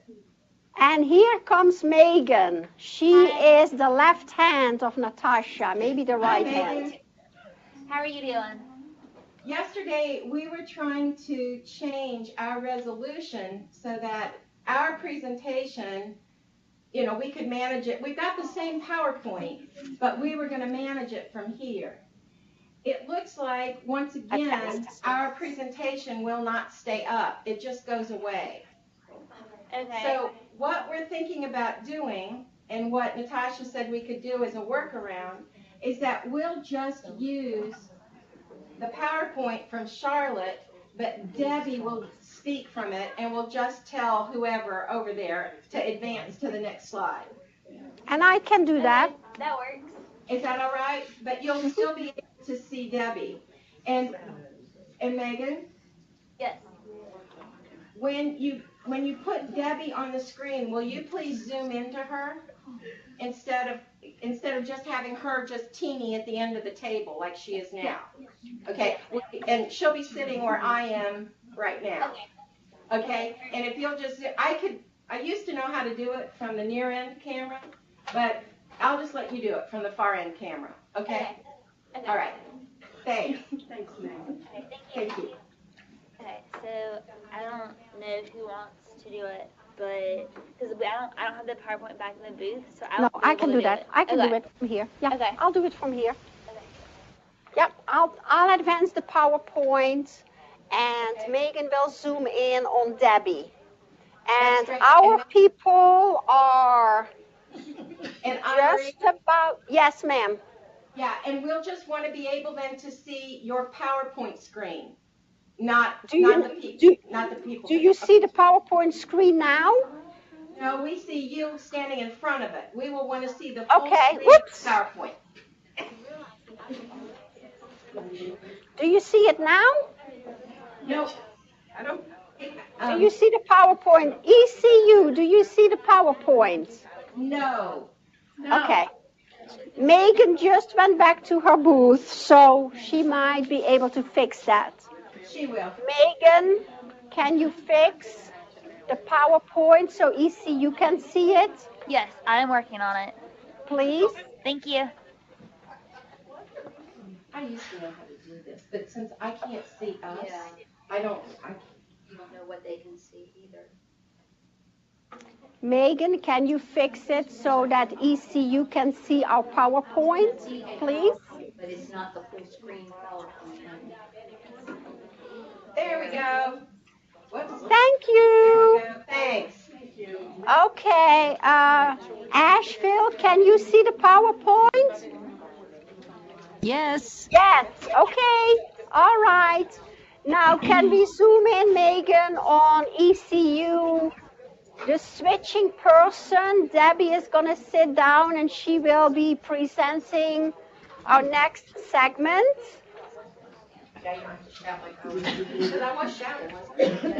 Yes, she's working on it. So, if people here quietly, please take their seats. We're ready to get started. Megan, is there anything you need to say? I do not have the control. ECU, can you hear me? Yes. Barely. Okay. I do not have the control to zoom in on your camera. However, network control does. And I just contacted network control, and she said it will be a couple of minutes before she's able to zoom in on you. So it will happen. It'll just take a few minutes for her to do it. It's a slow process. The camera's working. Okay. Okay, that can work for us. Debbie, we'll zoom in into you as you are ready to start. Yeah, it'll be, she said it'd be a few minutes. So. Okay. And then, do you see our PowerPoints or no?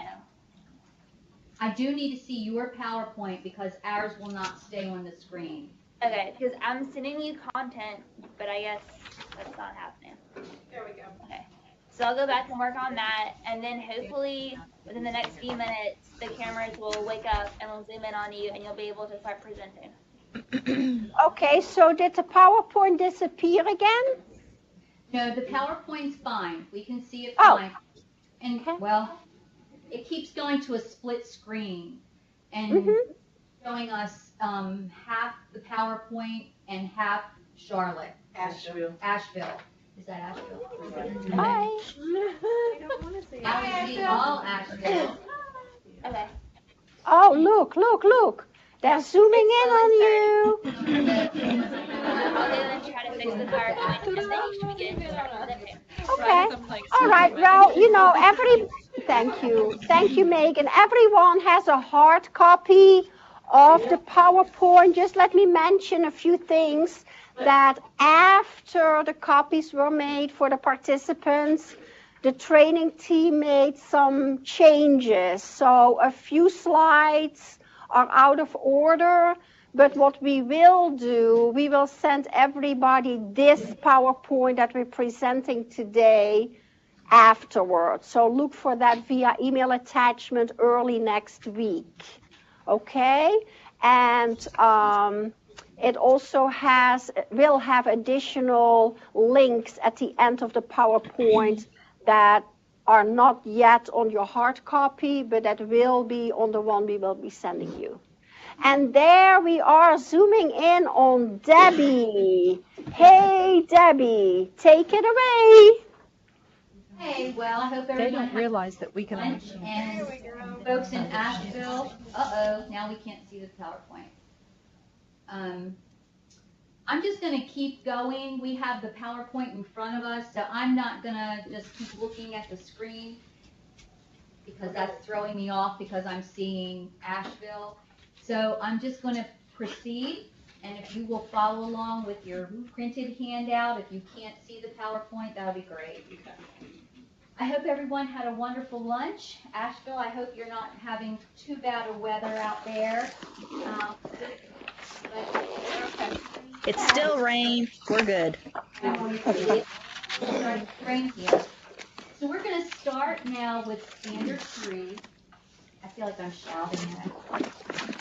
And Standard 3 is Measure Support Beginning Data Content Data. And I honestly believe Standard 3 is one of the most important ones that we help our teachers with as mentors and evaluators. This is the area that I see our teachers needing so much direction. So we're going to spend some time talking about the depth of knowledge that our teachers need and where they get that knowledge and how we support them as mentors and evaluators. So is NCSCOS. Anyone? Everyone? The North Carolina Standard Courses Study. And so for pre-K, NC Pre-K is our NC Standard Courses Study. Debbie, I hate to interrupt, but we cannot hear you very They're well. working on the problem. Okay, so they're working behind the scenes to get you a little bit louder. Okay, thank you. Proceed, please. Thanks. Okay, can you hear me now? No. Is that better? No. Keep it moving. I feel like you should hear me from We can hear you, but we're in Asheville. We're hearing a lot of background noise, like paper shuffling or something. But we can hear you, Debbie. Okay. Okay. Do you want to try to let AJ fix this or keep going? I can just keep talking and he can go. Okay, so I'm going to talk. Our tech person is going to try to get our PowerPoint on the screen, and that may help. But talking about the North Carolina Standard Courses Study for pre-K, we know that as foundations. And what our teachers often don't understand is that is what we expected to use to write lesson plans, to reflect lesson plans. This is telling them what their children are expected to know and learn by the end of pre-K. We have a newly updated Foundations Guide. Oh, is that up there? Okay. But it's not going to slide. So,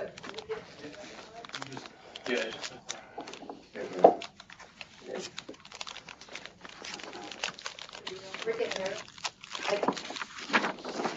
Can you all see what I'm doing on the screen? You're doing something? Yes.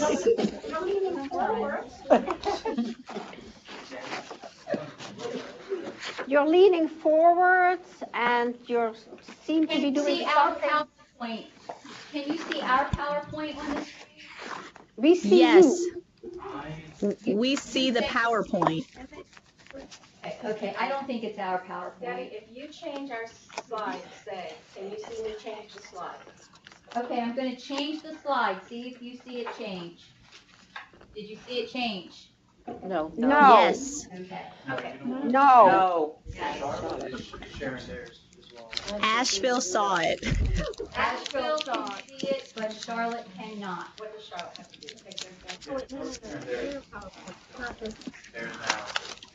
Charlotte, can you take PowerPoint? Yes. Not. Well, no, that's the same one. Can you switch it, Debbie, to the next slide? Or the previous slide? I just did. Yes, She we did, see it yeah. now. Thank you. Okay, great, thank We see it you. now. Thank you. Okay. And oftentimes, okay, so I'm gonna back up again. We just talked about foundations being the North Carolina Standard Course of Study for pre-K. And we also know that in addition to that, teachers have a curriculum to follow. The curricula that they choose come from a list that's mandated by the state. Our job as mentors and evaluators is not to go in and say, we like this curriculum or we don't like this curriculum, or to give them ideas about a curriculum they're not. Our job is to support them in whatever curricula they use, using foundations into that. And oftentimes what we see happen is we have our own biases because there are certain curricula that we like and certain ones that we're accustomed to. So we tend to know those and oftentimes offer those up when we really need to keep those biases out. But also, we know what the content is based upon what foundation says. So when you go into a classroom, oftentimes you will see things going on that may not be what is dictated by the standard course of study and foundations. And that happens a lot. How many times have you gone into a classroom and you see letter of the week, for example, or you see ditto worksheets, things, workbooks, things like that, where the teachers will tell you that the administration is asking them to use that. You see that going on, and so what your job is as the mentor and also as the evaluator, is to lead that discussion and lead them back to foundations and make that tie in. So we're going to take 5 minutes, because I think this really does need 5 minutes, and we're going to take a look at the questions that are up on the screen. How do you support a teacher when the site requires inappropriate activities or content? And what are your next steps if you go back to the classroom and notice that there are no changes? And while you're thinking about that, think about, we talked a lot about the ways that we communicate. Think about the way that you would communicate to a teacher when you do see inappropriate content being taught in a classroom. So we're going to mute and we're going to take 5 minutes. And if you will talk about these 2 questions, and then we'll just briefly come back and share out. Both sides mute for 5 minutes. Thank you. Debbie, are you ready to report back? Sides, unmute, please. Debbie. Asheville, can you hear me? Yes, we can. ECU, Can you hear us? Can you hear me? Yes, We Kyle. are back. Okay. We are back. Okay, we're back. Okay. We're gonna take a couple of minutes to share out because I think this is really important. We had some good dialogue here at ECU, and I know that you all probably did too. So Charlotte, would you share your answers for how you support a teacher? Question number 1. Okay, we will.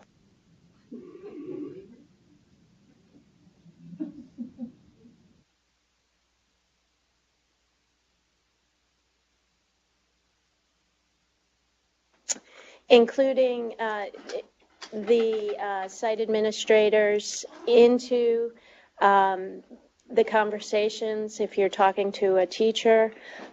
We also talked about the power of videotaping as a positive and also a factual tool. There was one more. What was the other one?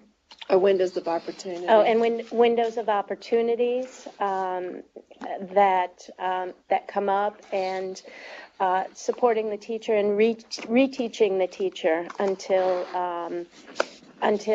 it clicks with them.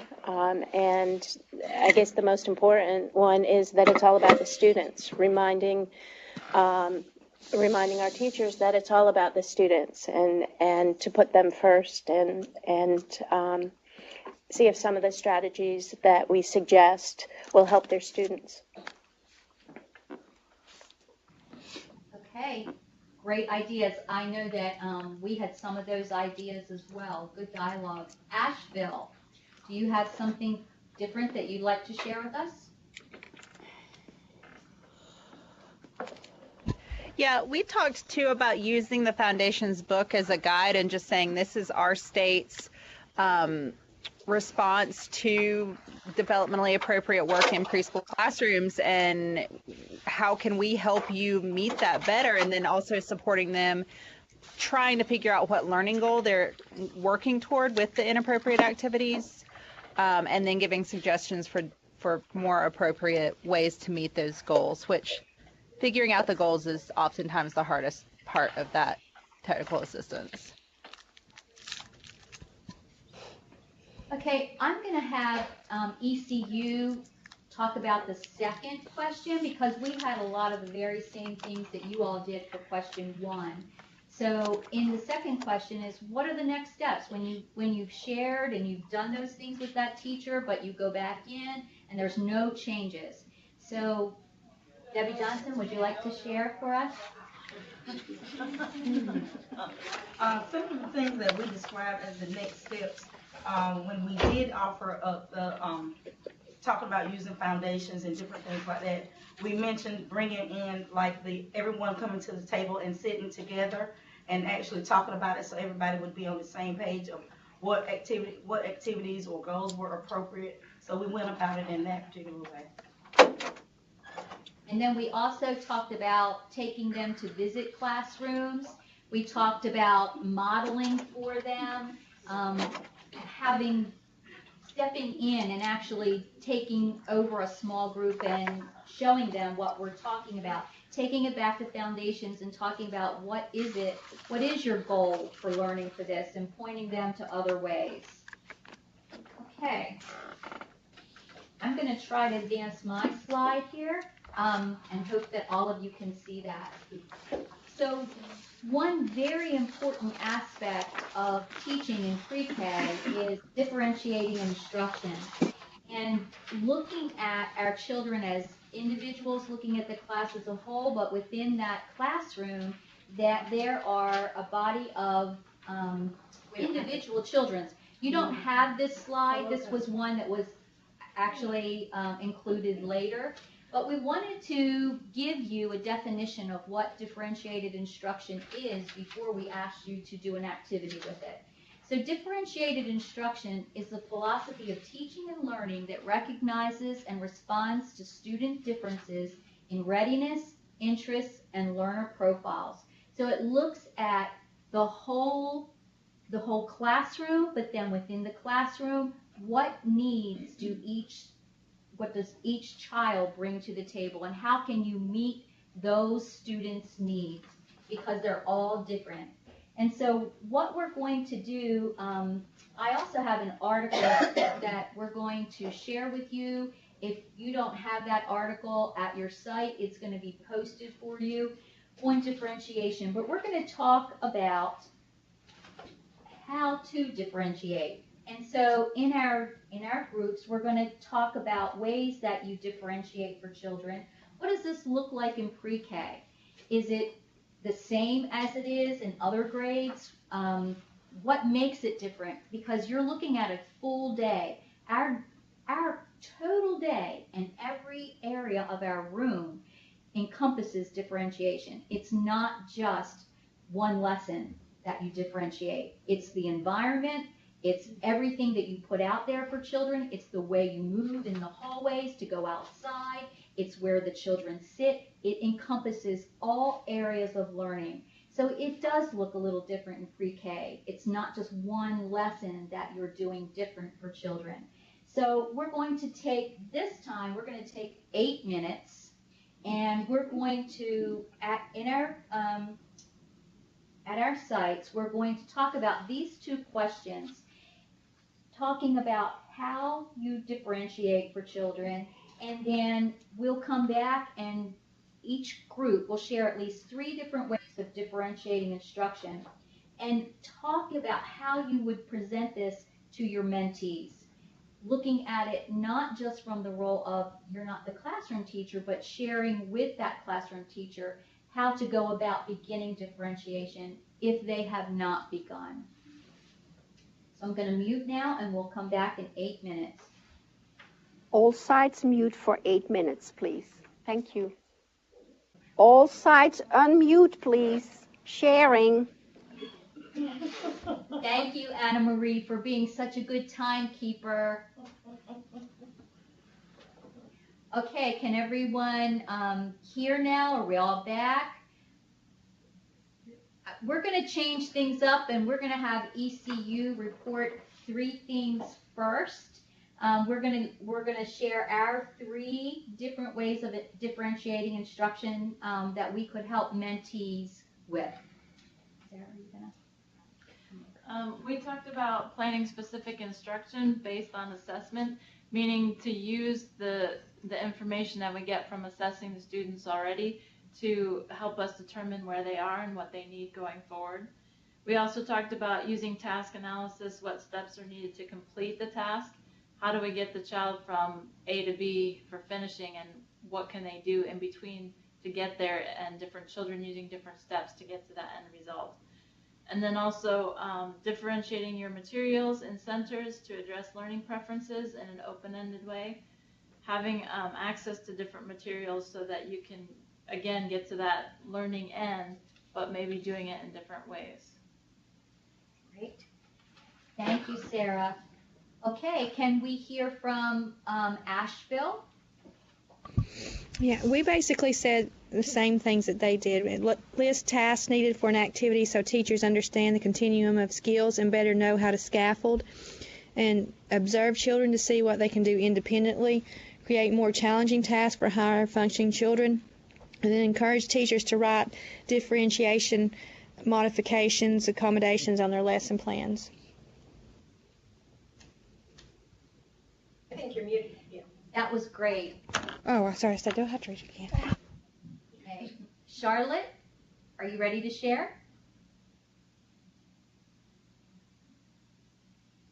Teacher understands what differentiated instruction is so that she can go forward with it. So kind of finding that out first. Okay. And we also talked about once you find out what the child's developmental differences are, like they said, you modify the lesson plans to meet the needs of the children, and you can work in small groups and even an individual with the child. And then our 3rd one, Ms. Douglas, you talked about children's Yeah, I talked about the different learning styles. different learning Yeah, I styles. talked about the different learning styles. Approaches to learning. Yep. Thank you. I had to think. What was left? That's it, Debbie. Okay. All right. She called me up. Okay. I know that most of you have probably seen this display, this graphic. That's what it is. This graphic is the manual, CEES, and it depicts all of the components of 21st century skills learning. And so when you look at it, it's a little bit daunting, and it looks like, oh my gosh, that doesn't look like anything we can do in pre-K. But truly it is. And we talk a lot about 21st century learning, we talk about global awareness, and those are big items on the rubric and in the standards. And oftentimes I find that this is where teachers really get hung up, because 21st century learning sounds like it must be on the computer, it must be, you know, all technology. And that really is not the case. That is some of it. So if you take a look, information, media, and technology skills are a part. Life and career skills are a part. And then learning and innovation skills, they all form that outer rainbow. And they are all firmly built on the core subject and 21st century themes, which are the basics. They're our literacy, our science, our math, all of those pieces are what the outer core is built upon. So looking at that framework, we build that on the curriculum instruction, professional development, our learning environments, all of those things come together. When we think about those rainbow areas and that life and career skills, information technology, all of those pieces, that's where our teachers sometimes get hung up in thinking about those as huge, big ideas and not on a pre-K level. But those can certainly fit into our pre-K world. And when you think about life and career skills, how often do we study topics or do themes or whatever you want to call it with where we set up stores in our dramatic play area where the children have cash registers and money and set up those types of small businesses, so it's got that career skills. We do career awareness where we have community helpers come in. We talk about families and what jobs we have that are out there. So you can bring all of those pieces down in a developmentally appropriate way for your children.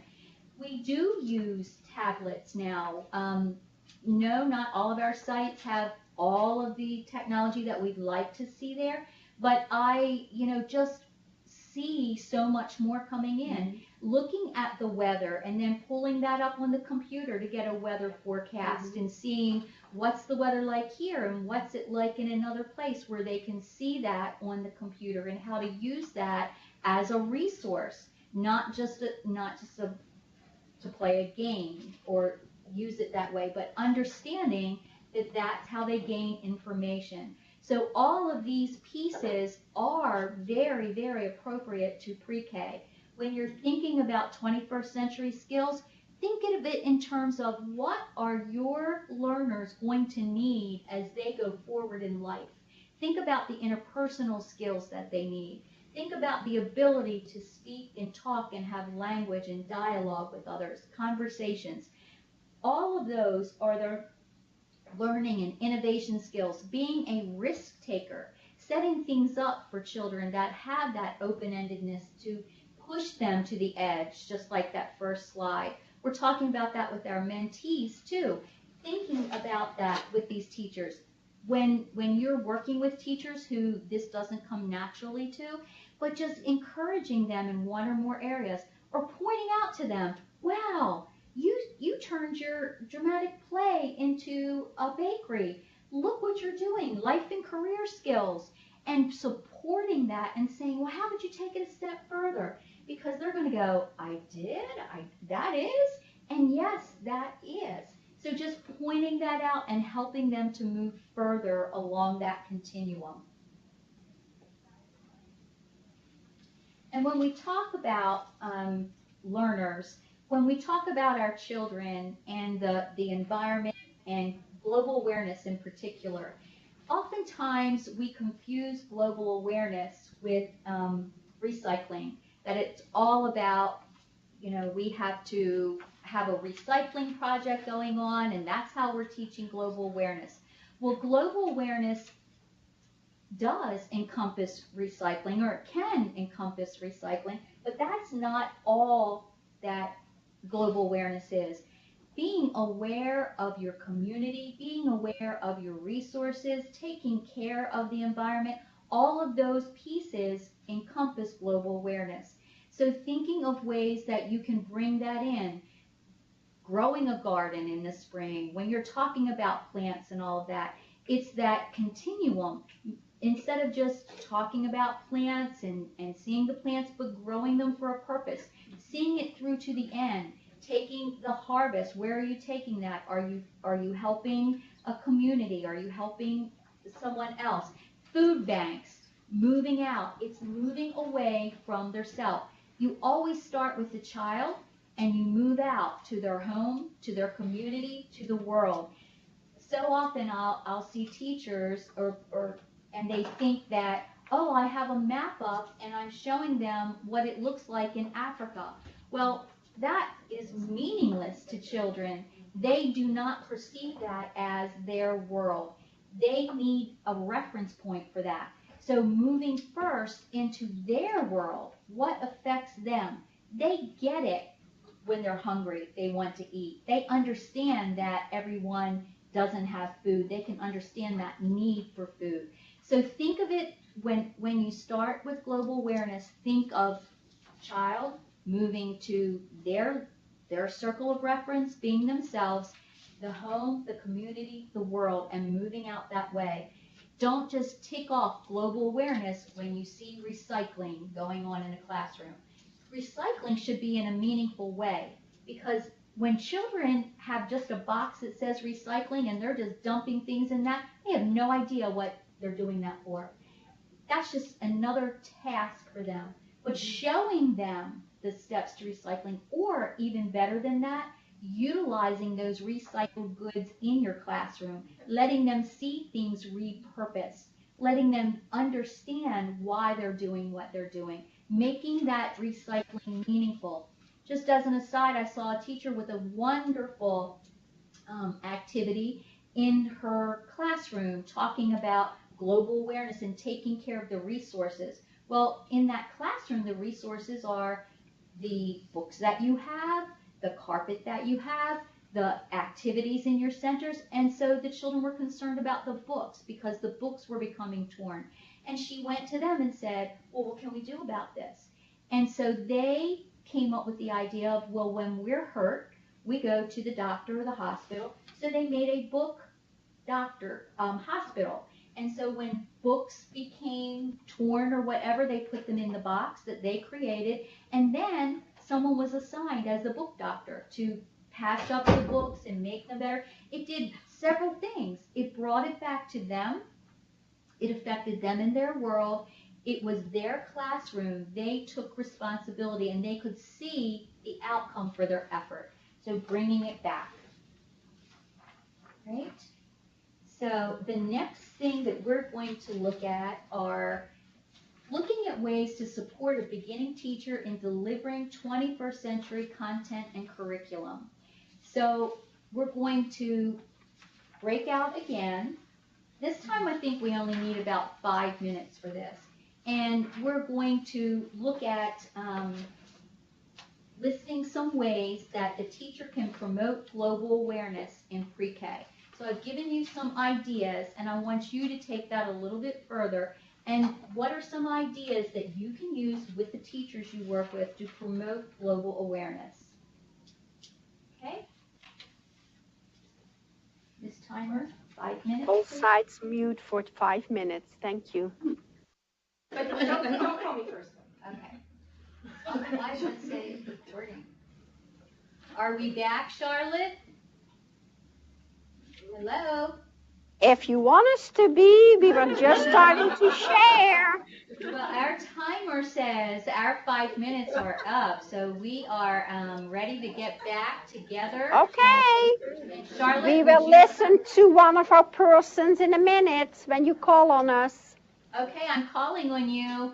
You're ready. Oh. Well, okay then.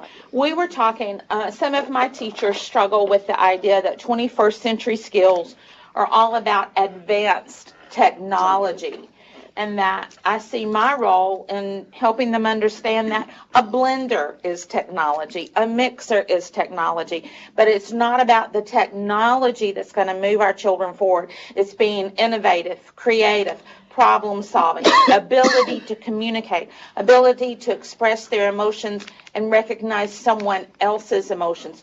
Because the technology that I teach this week will be outdated next Tuesday. Very well said. Okay. Thank you. I want to Charlotte. Asheville, would you like to share next? Sure. We talked about global awareness, and we talked about the ideals of linking teachers together. We know of teachers that really excel in one area of global awareness. They could really help another teacher that needs help in it. We also talked about having activities that promote taking care of the environment, and one of the examples was like using your water table to put a lot of trash like banana peelings and debris and stuff in the water, and then asking the children, oh no, what happened? And having the children problem solve how to clean that water back up, bringing those skills home to them and using a lot of open-ended questions with them. We also talked about global awareness as far as them walking around the playground, helping pick up trash and keeping our environment clean, and just observing some of the life cycles, like having a pumpkin that we used to see the seeds inside, but then watching it decay over the course of wintertime, and then seeing what happens in the spring. Is it naturally going to come back to life and recycle itself? Great ideas. Okay, Thanks. ECU. We had a great conversation about promoting global awareness, and here were some of the examples that we shared from classrooms that we've either taught in or been in. One example was how a teacher was sort of getting at the idea of scarcity of resources when she would put just so much paper in the art center every week, so that the children got an idea of how to conserve that, how to use it maybe more wisely. And then when that was all gone, then they would go to the recycle bin where the leftover paper had been. We can't hear you. Teachers here took it a step farther and had a project with Home Depot, got on a video conference with Home Depot. Can you unmute your mic, please? Make sure it's unmuted so that like everyone on the conference can hear you. Unmuted or muted? Unmute. Okay.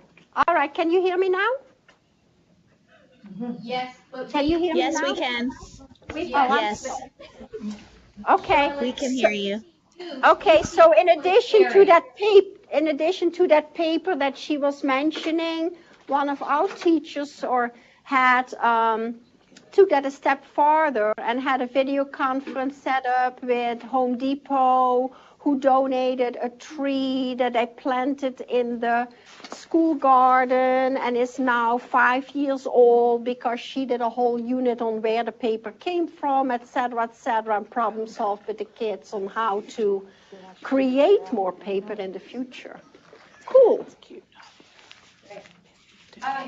Good. And a couple of other examples that we had was the children maintaining a composter with the banana peels, eggshells, and things like that from the kitchen, and then they would use the compost when they planted their garden in the spring.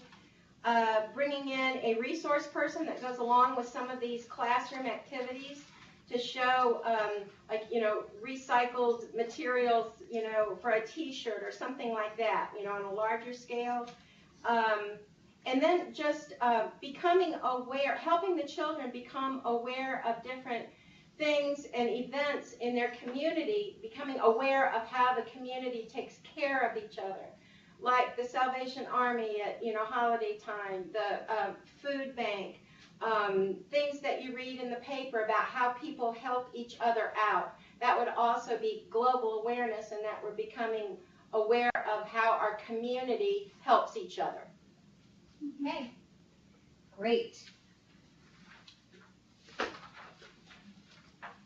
All right, I don't think we can fully read this, but you have it on your PowerPoint, so I am going to go to the next slide, and I think that that will bring up Anne Marie.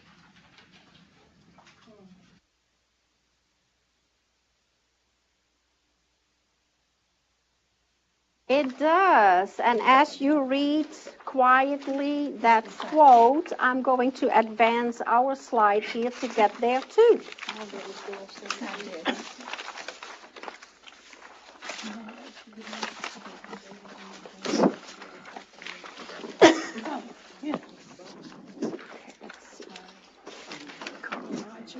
And I am missing one thing here in my transition, so let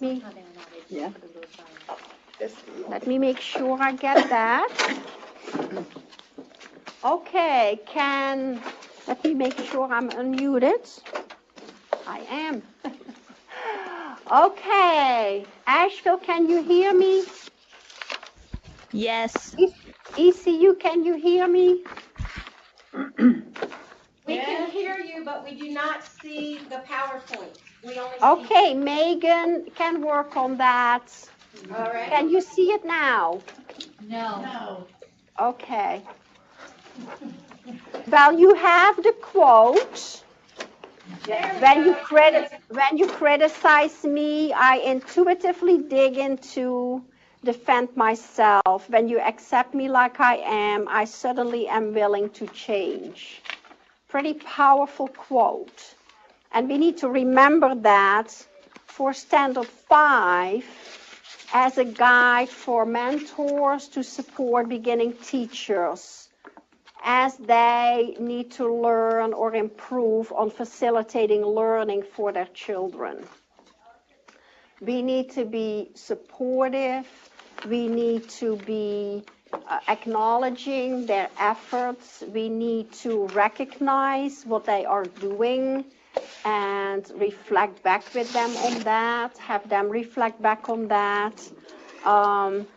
And, you know, probably all of you have heard in some time in a course you took about the sandwich approach, that if you want to point something out that somebody needs to change, you probably should start by saying something positive first, right?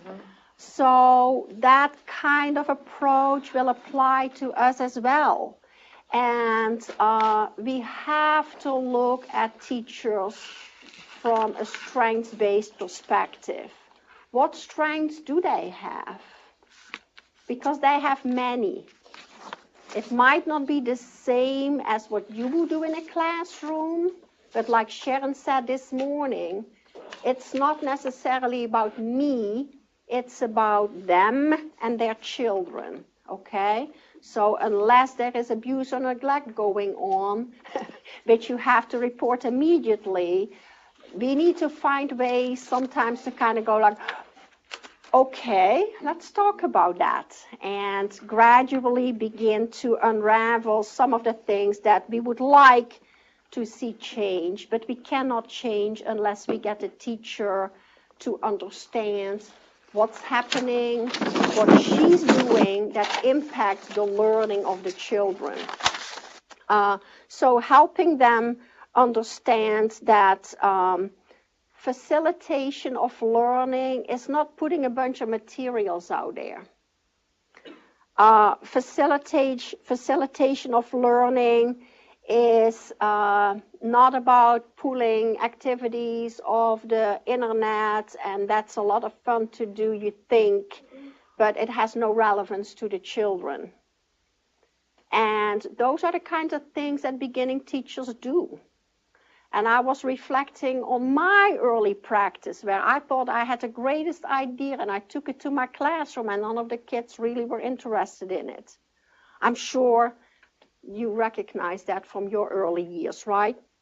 So when we're talking about children's learning, it is about providing opportunities so that children can learn. And that happens all day, every day, throughout the day. Children learn when they come in the classroom. Children learn when they greet their friends. Children learn when they have snack and lunch. Okay? And we can actually use those moments to teach, right? So what this section is about is helping teachers understand Standard 4 that has 3 key components: instructional practice. What do I teach children? When do I teach children? How do I teach children so they learn? And then the professional practice and the student assessment. So when we look at the instructional practice, I want us to take a few minutes and at your side, first individually, remember when you were a beginning teacher. And then think about any adults around you, a mentor, a co-teacher, and of course you were an adult too, but co-workers, maybe a mentor, maybe an evaluator. And what was it about that person that influenced your practice, that made you think or want to improve? Okay, so do that first individually, and then share that with a partner who's sitting next to you. Okay, and then for this one, we will mute, I'm looking at my cheat sheet here, about 5 minutes, and then we will come back together. So 5 minutes. First individually, remember when you were a beginning teacher and what actions of a mentor, co-worker, evaluator, director, supervisor influenced you to change your practice, to improve your practice. And share that with a table mate. We will now mute all sides for 5 minutes. All sides unmute, please. And I want to ask someone here to share the few things that were mentioned in our discussion as what you found in common amongst actions and strategies from the other people that influenced you. I will. Yeah, go ahead. Thank you, Catherine. Well, what we talked about a lot, we had a lot of agreement about people who mentored us who had lots of passion, because that passion is so contagious. We talked about the research aspect to back up what we're trying to convey to our teachers, about a mentor who has lots of knowledge and has examples to show you, because I'm not from Missouri, but I am a you have to show me person. And then also backing that up with directing towards resources that you need in order to implement the changes. Great, great. And also not being intimidating when an evaluator talks to a teacher or a mentor talks to the teacher. I think that was the final component that we talked about. So let's go to Asheville and see if they have similar actions or different ones. Asheville? We're coming. Sorry, we have to unmute ourselves. We talked a lot about the very much similarities of what you guys just discussed. We talked about people who have inspired us when we did first start teaching, and teachers who we wanted to be like. We also talked about teachers who we experienced that we wanted nothing to be like, and learned from them as well on what not to do.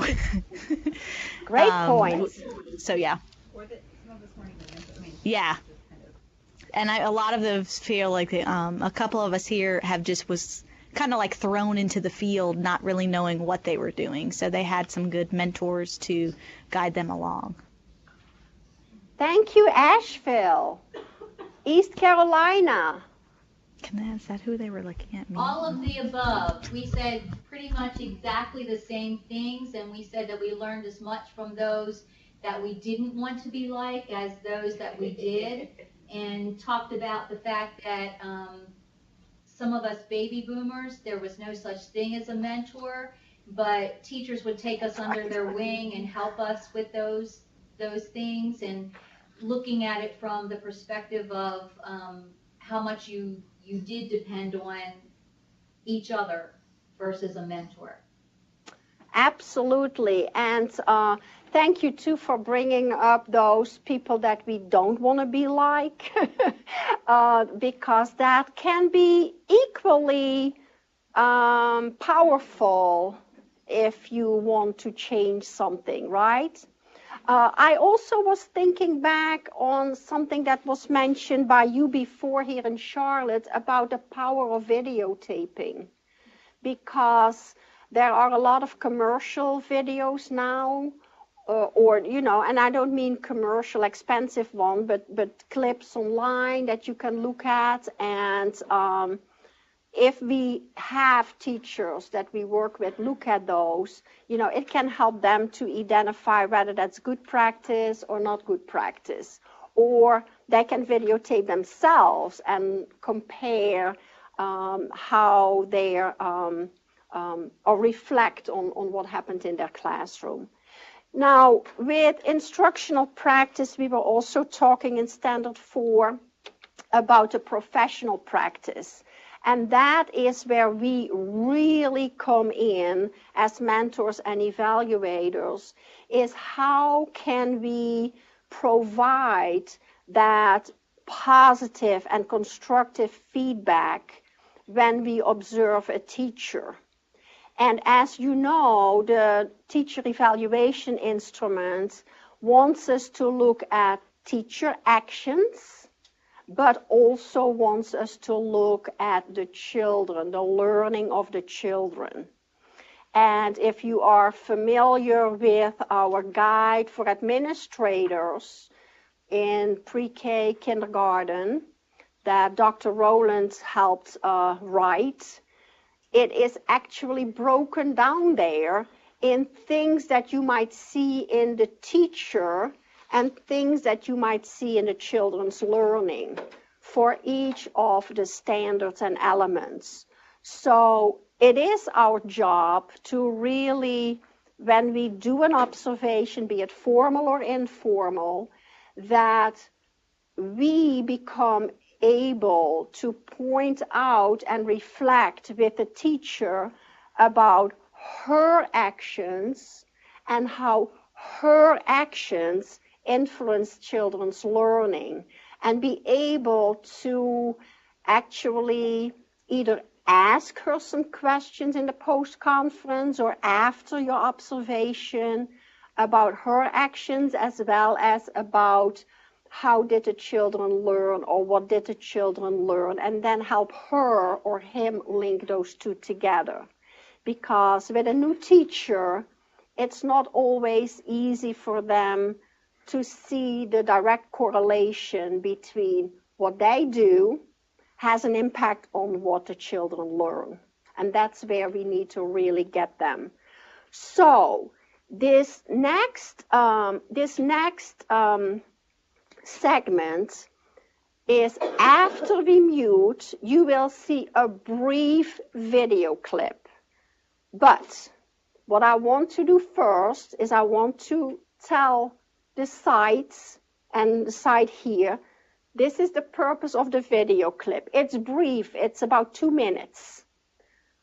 Each site will give a group of people the number 1, and the other group is number 2. If you're given number 1, you observe the teacher in the video clip.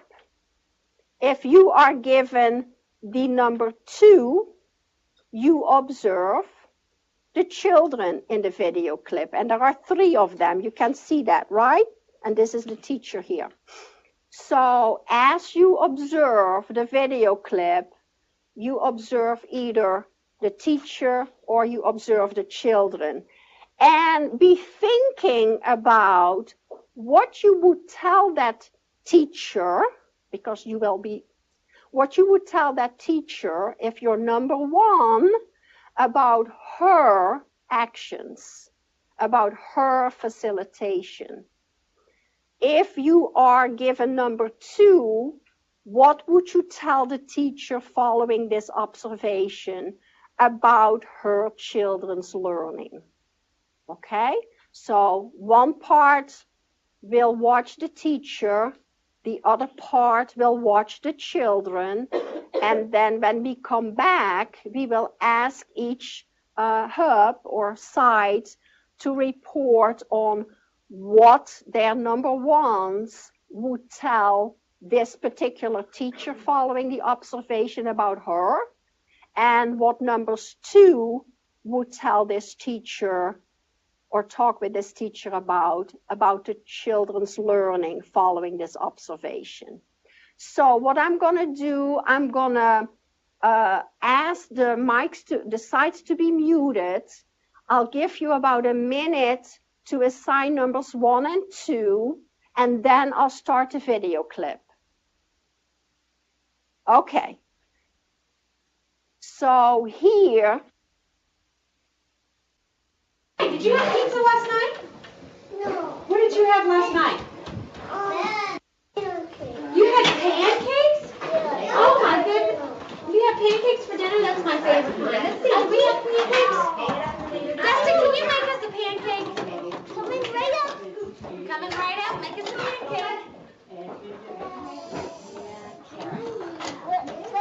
You make us some pancakes? Just like Sierra had pancakes for dinner. What did you have for dinner last night, Dustin?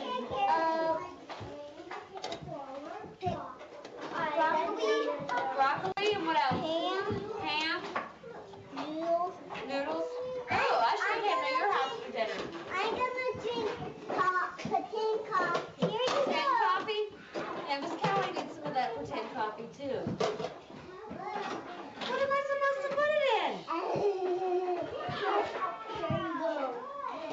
you made her a pancake just like she had for dinner last night. Did you say Sierra?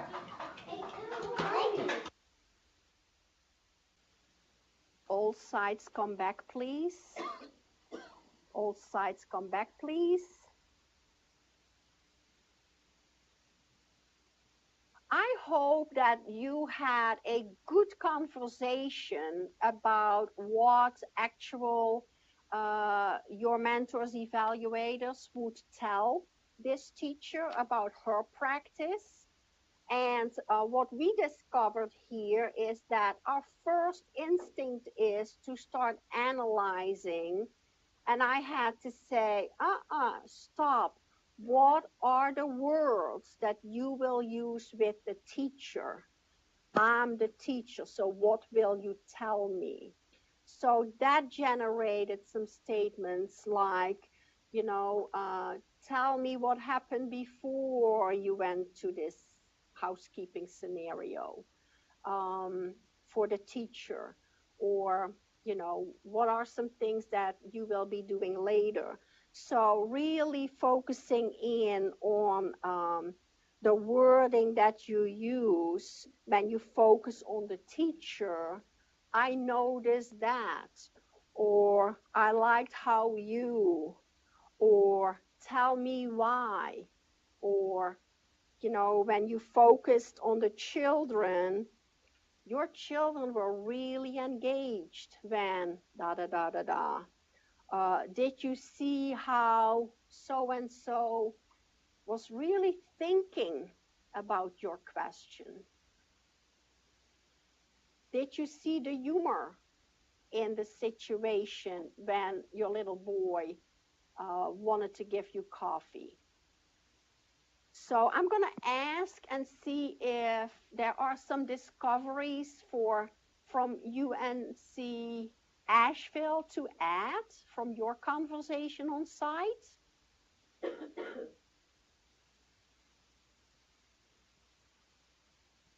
Asheville? Yes, we're here. We actually thought the teacher led the play primarily and was a little on the intrusive side. So we would want to point that out. What would you say to this teacher? I'm that teacher. What will you tell me? Okay, well, I would probably say, well, we know Vygotsky says whoever leads the play does the most learning. So tell me who you think was designing and leading this play. Okay, great. Sorry. Thank you. Sure. Okay. Anything else from the group that watched the children?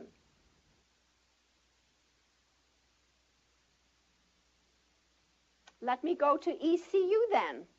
ECU, what were your follow-up comments to this teacher?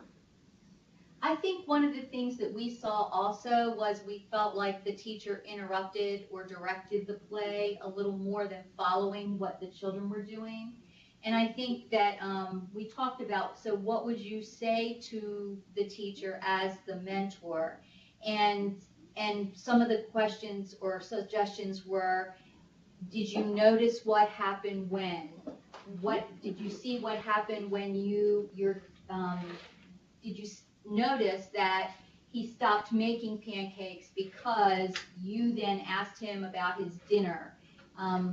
What were your intentions with that? That was another thing we were coming back to. What was your goal in this? What was your intention with the questions you were asking? And we also talked about, depending upon the time of the year, whether this type of interaction would have been appropriate versus later in the year, what her outcomes or what her objective was for even the type of interaction she had with the children. Great points, and some of those came up here as well, because we always need to take it back to why teachers are doing what they're doing and keep them focused on their children. So excellent sharing and different perspectives of looking at this. Did you notice that? And, it's just a snippet, so you have no idea why she started this. If you're in the classroom for about an hour, you might have seen more. But great ways of starting the conversation in the post-conference. Excellent. The other piece of standard 4, well, okay, there is one more thing here that we need to remind ourselves of as mentors in particular, because mentors will be better able then to really follow up with the teacher and model maybe some different practices. Go with the teacher to a different type classroom. Discuss the strategies that she could have used, might think about using, and how that relates to the research. And help the teacher locate resources if that is needed. And that can be, like it was mentioned before, that can be resources in terms of maybe the teacher that's also in the same site, or a resource can be the PLC, or a resource can be, your own individual research online, or anything that will help the teacher improve her practice and have appropriate strategies that help her children or his children learn. And that really brings us around back to child assessment, because all of us were asking about, why is this teacher doing that in the clip? What are her goals? How did she know to ask this question of one and not of the other? Why didn't she do anything about that little girl that was sitting at the table?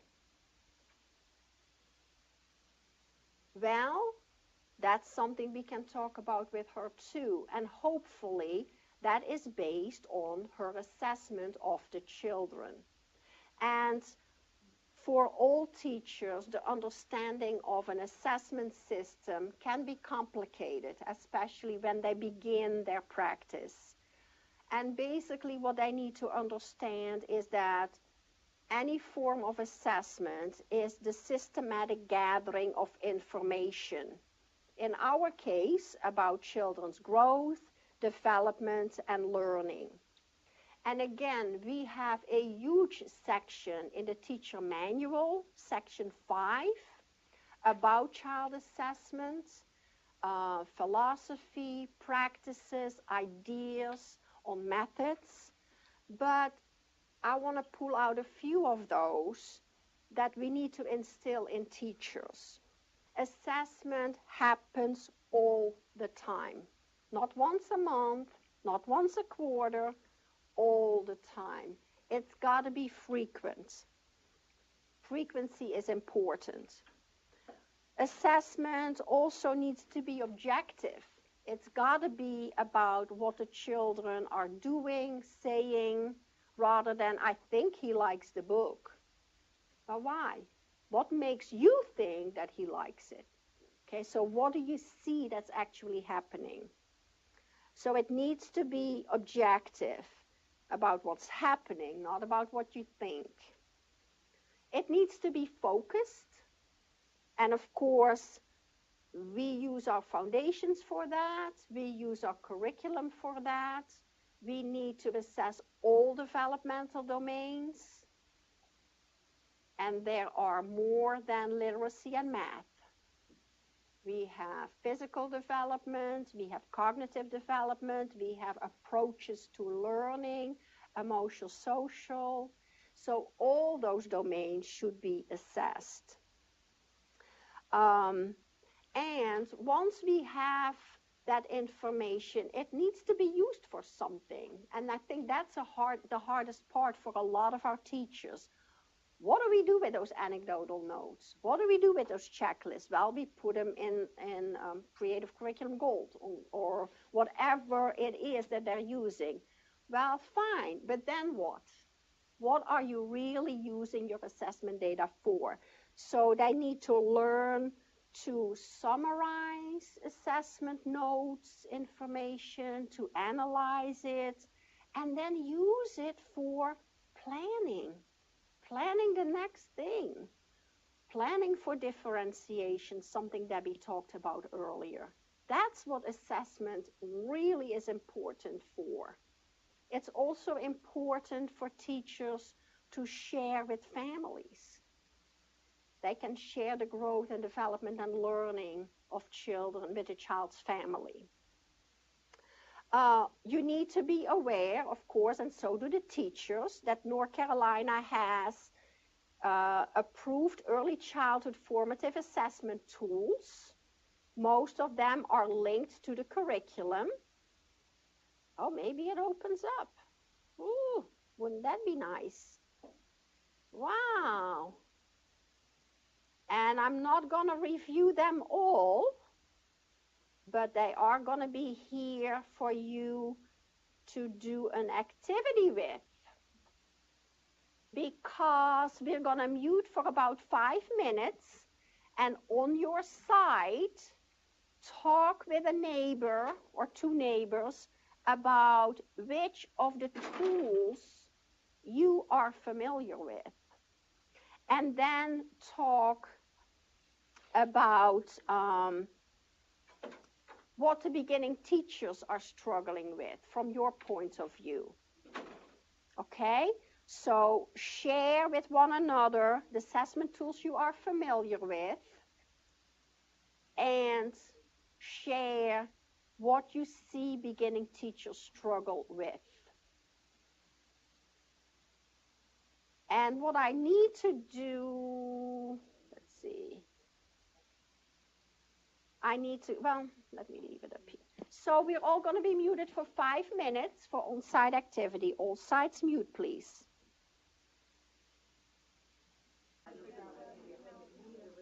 We're not going to report back on this. Just remember that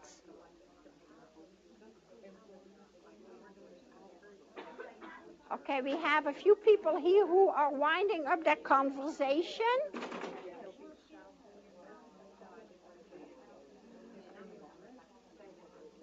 And by listening to the conversations here, we have a variety of people familiar with several of the tools that are on the North Carolina recommended listing. And excuse me, Charlotte, we're back. We're back. And what most groups are finding here for the beginning teacher, that they have difficulty understanding what to do with the data they collect. So that's often why a mentor is critically important to help the teacher understand why it is we take those notes and why we put it in whatever we need to put it in, but then what can you do with it? Again, to use it for reporting to families, but more importantly, to inform your instruction and plan new and different and exciting opportunities for your children. This slide, when you get it emailed to you, also has another link on here that tells you which programs in North Carolina must use an approved curriculum and or formative assessment tool. And it is basically for everyone who's here, our NC Pre-K programs, our developmental day programs, but then also it's linked to rated star rating. So you can open that up and take a look. I am not going to open this up. And Head Start obviously uses a formative assessment tool as well in North Carolina. So that's what we just did. We shared in our sites the assessment tools we were familiar with. The other thing I need to point out to you is numerous resources. I've mentioned the Life Binder, the teacher, the EESLPD teacher, what do we call it? Thank you, teacher manual, section 5, which again has a nice section about child assessment and creating and using children's portfolios. It actually has an outline sample for portfolios that teachers could adopt or adapt. And then obviously there is a ton of research out there about developmentally appropriate practices from our national organizations, as well as the effective practices brief from the Department of Public Instruction Office of Early Learning. Okay, I am going to turn it over now to Sharon, right? Or is Debbie next? Debbie, I'm going to turn it over to Debbie. Thank you, Debbie. Okay, I'm going to try to get our PowerPoint up there. If not, we may have to use yours, but I'm going to try ours.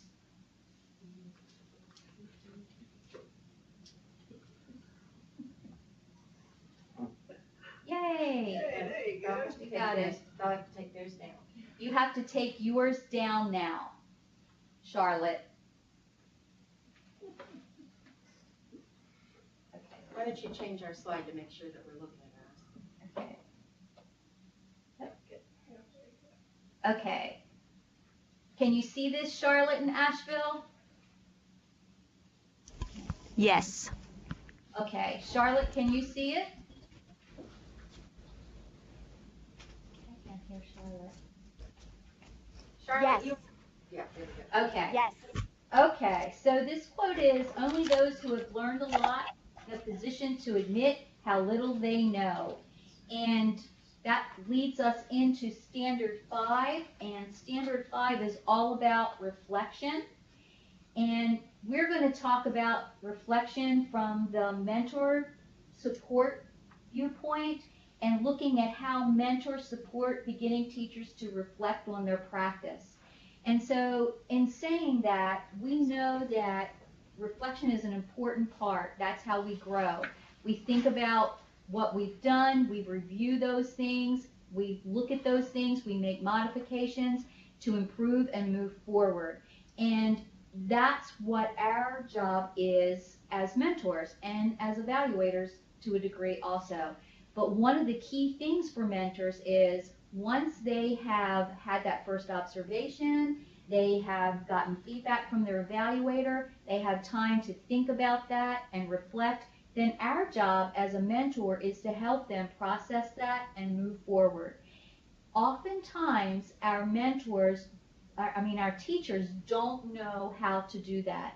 They look at reflection as writing down events that happened. They see that piece, but they don't connect that to, now what do I do because of that?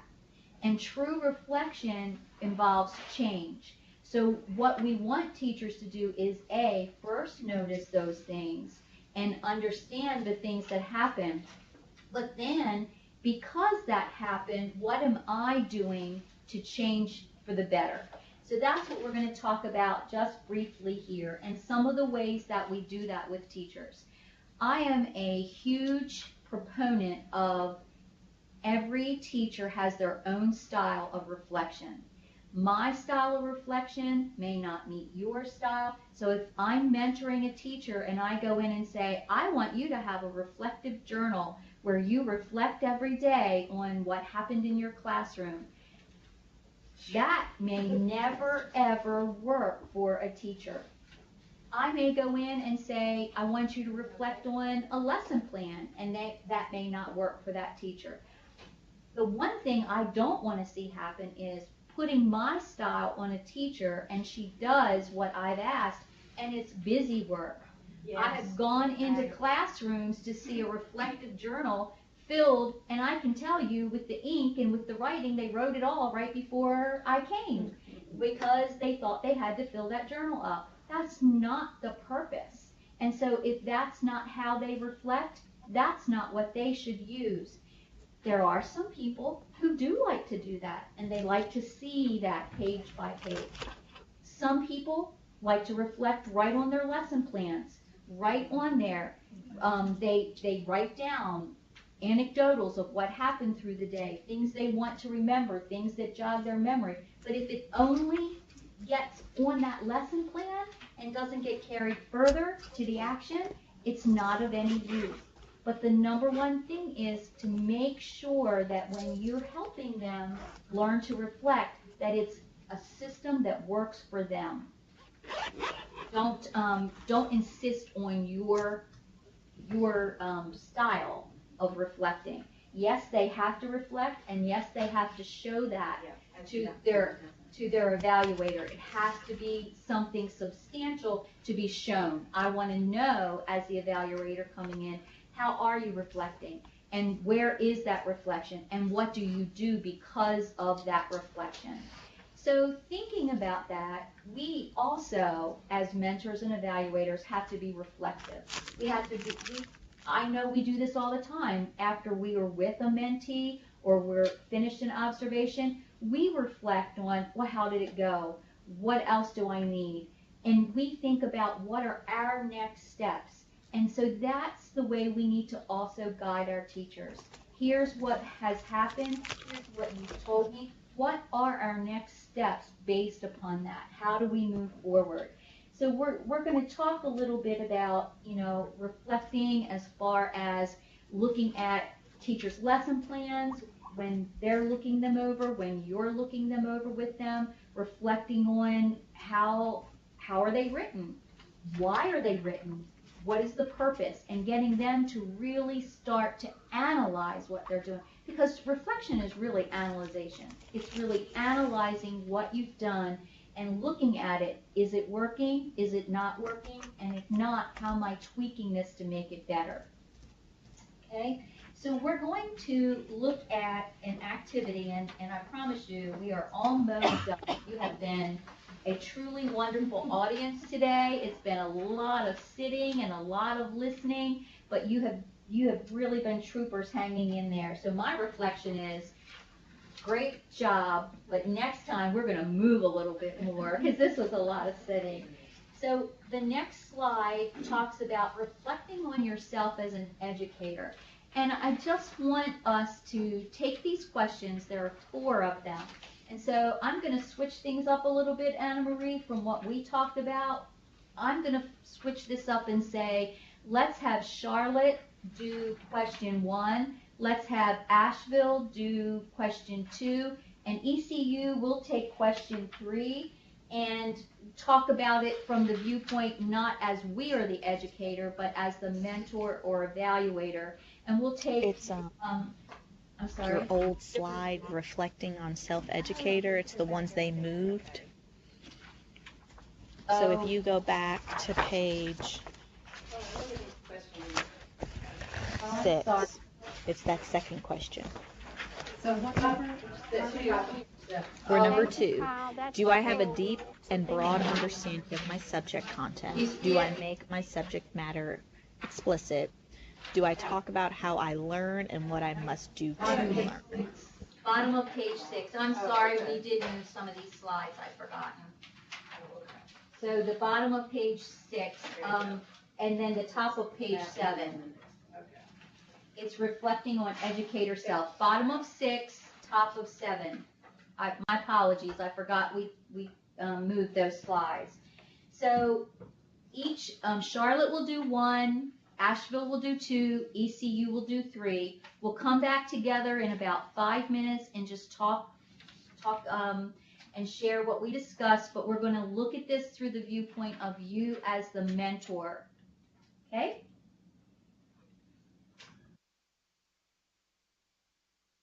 All sides mute for 5 minutes. Thank you.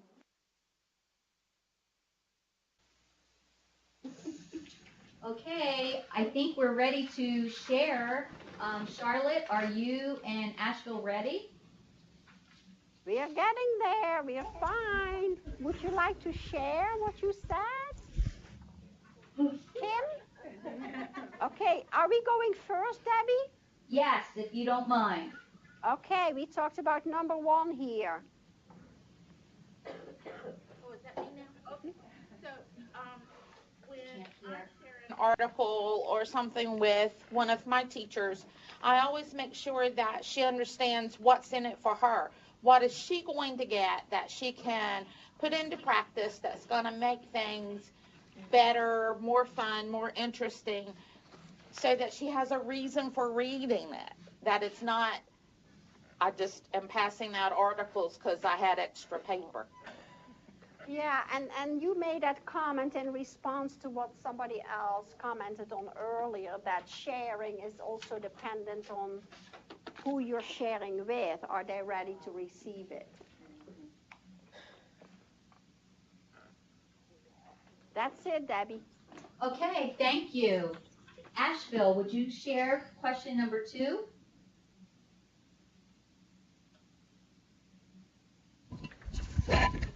Oh, hey there.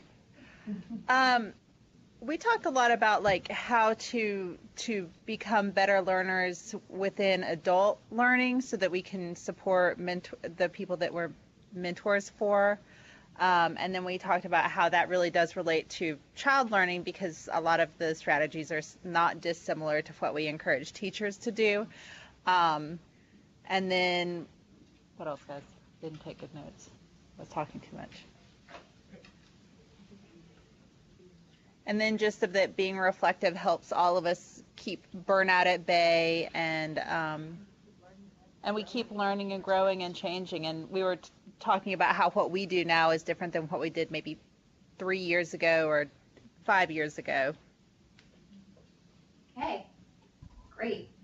Well, I'm just going to share out some of the things we talked about, and we didn't stick entirely to our question, but we did talk about research-based instructional strategies and reflecting on whether or not teachers are using them and helping them in using them and reflecting on what they're using. But we mostly talked about the idea that reflection is personal, but that it must occur, and it's not just recording events, but it's also how is this impacting your instruction? What will you do because of that? And also making sure that it is done, because we do need to see evidence of that as evaluators and as mentors, and talking as the mentor, sharing ideas of what works for us and things that work for us that may help them, but mostly coaching them to find a way that works best for them. Okay, so I think now it's Sharon's turn to talk with us about what the assignments will be.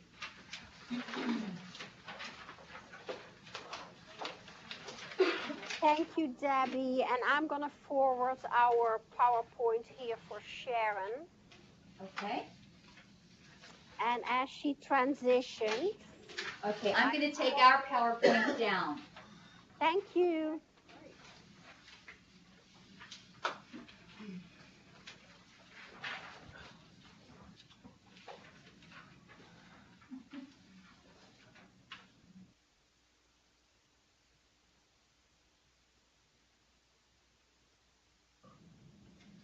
Charlotte, we cannot hear you.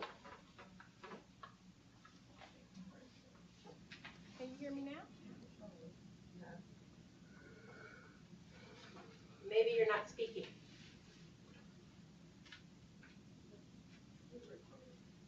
She's talking.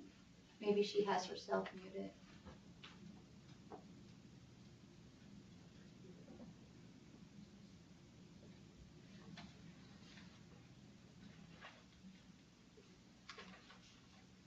Do we need to tell her? Anna Marie, ECU cannot hear you if you're talking to us. I know Sharon has a different mic that should be working and it's not. So we're helping her mic to work and I mute mine. Okay.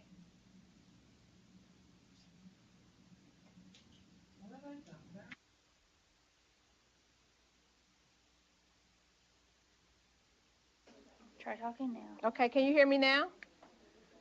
Hello, can you hear me? Yes, we can hear you. Yes, Oh, okay, great. Wait. The mic had gotten turned off. Oh. Only thing off. I don't know how that happened. I didn't touch it. Oops. Okay, so we are near the end. So this is something to think about. Not only do we want teachers to reflect on their practices, we also want evaluators and mentors to reflect on your practice. You don't have to do this now, but just think about, as you're reflecting on how you're working with your teacher throughout the year, how are you doing now? What do you need to work on to improve? What strategies could help you improve? And what have you learned and how can you use it beyond this session? So we've talked about a lot of different things. We've talked about all the 5 standards and the role of the mentor and the evaluator when you take off your hat for your SP2 licensed teachers who need to be evaluated. Think about, what is it that I need beyond this point? Is it I need more workshops or more examples of global awareness in pre-K settings? Is it other 21st century learning? Is it, I've come from elementary, kindergarten, and pre-K is a lot different. Is it I need to understand best practices? So just kind of think about that. We don't want you to answer that, but that's something you're going to think about when you complete your homework assignment. So just read that.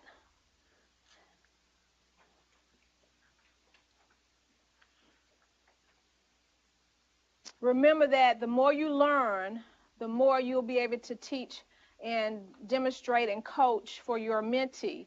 The more you experience what happens in a pre-K setting, the more you will be able to support your teacher. So a lot of times you'll have site administrators across the state who are very adamant about what they want to happen in pre-K classrooms, and that's when you will have to take your research, your foundations, your research from NAEYC, and sometimes it takes a while to get them to understand what's appropriate for pre-K.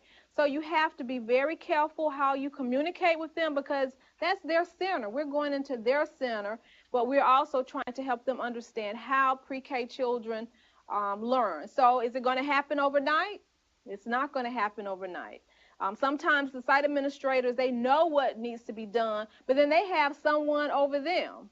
So then it's trying to meet with those leaders, the owners, or the pre-K specialists, or whomever it is, because they have an idea of what they want to happen, but we know what's appropriate for pre-K children, and we have to help them understand that, but we have to do it very carefully. You have to tread those. So this is our homework. So you will get a handout, and I'm just going to take one of each. You can just give them all of it. Which one? Just give them all. Yes. So let's see. Hopefully, I have the whiteboard. Can you show them the whiteboard? You all will have a sheet that looks like this. Mentor activities in preparation for the day 2. And one of the things I need to tell you is that we changed the Adobe Connect link. So the one that's on your handout is incorrect, but I'll show you the new link in a few minutes. So in your handout, you will have the multiple intelligence inventory. You're going to complete that inventory, and you're going to identify your primary intelligence. When you identify your primary intelligence, you're going to tell us also how you can support and encourage your mentee to use various multiple intelligence throughout their instruction for other children. Some of us like to dance, and, we learn by music. Some of us, learn by reading. And I was just looking at the different participants here in Charlotte, and even though the PowerPoints were up, some people needed to see our faces, and they turned opposite to make sure that they could see Debbie presenting. So some people need that visual. So it is the same way with children. We have to teach children according to how they learn. So that means that it can't be one box activity. It has to be multiple activities in multiple ways.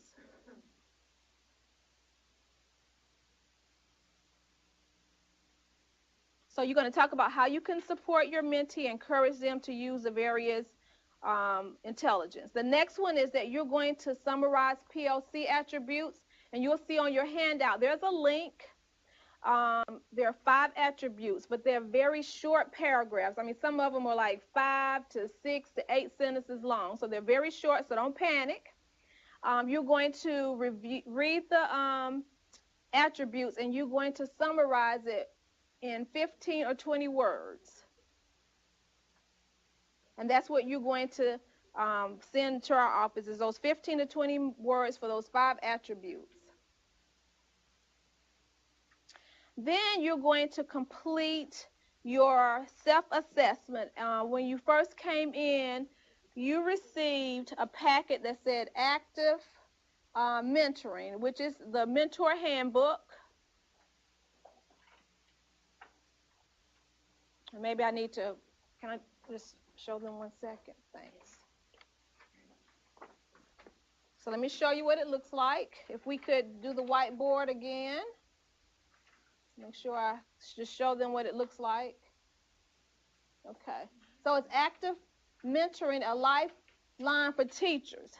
Okay, the problem is that when I had this copied, some of the pages were missing, so I will send you an electronic copy of the full mentoring handbook. But you'll see that they have 5 standards, and it's very similar to the teacher's rubric. You'll see it has standard 1, mentor support beginning teachers to demonstrate leadership, and then you have descriptors. 1A is what? Trust and relationships, and then you have little descriptors under each one of the elements. So the second element is 1B, which is leadership, and how many descriptors do you have under that element? 3. So you're going to go through each one of the standards and elements, and you're going to check off what it looks like as far as your professional growth. So you'll do all of those, and at the back of this, you'll see a continuum. Okay, let's see.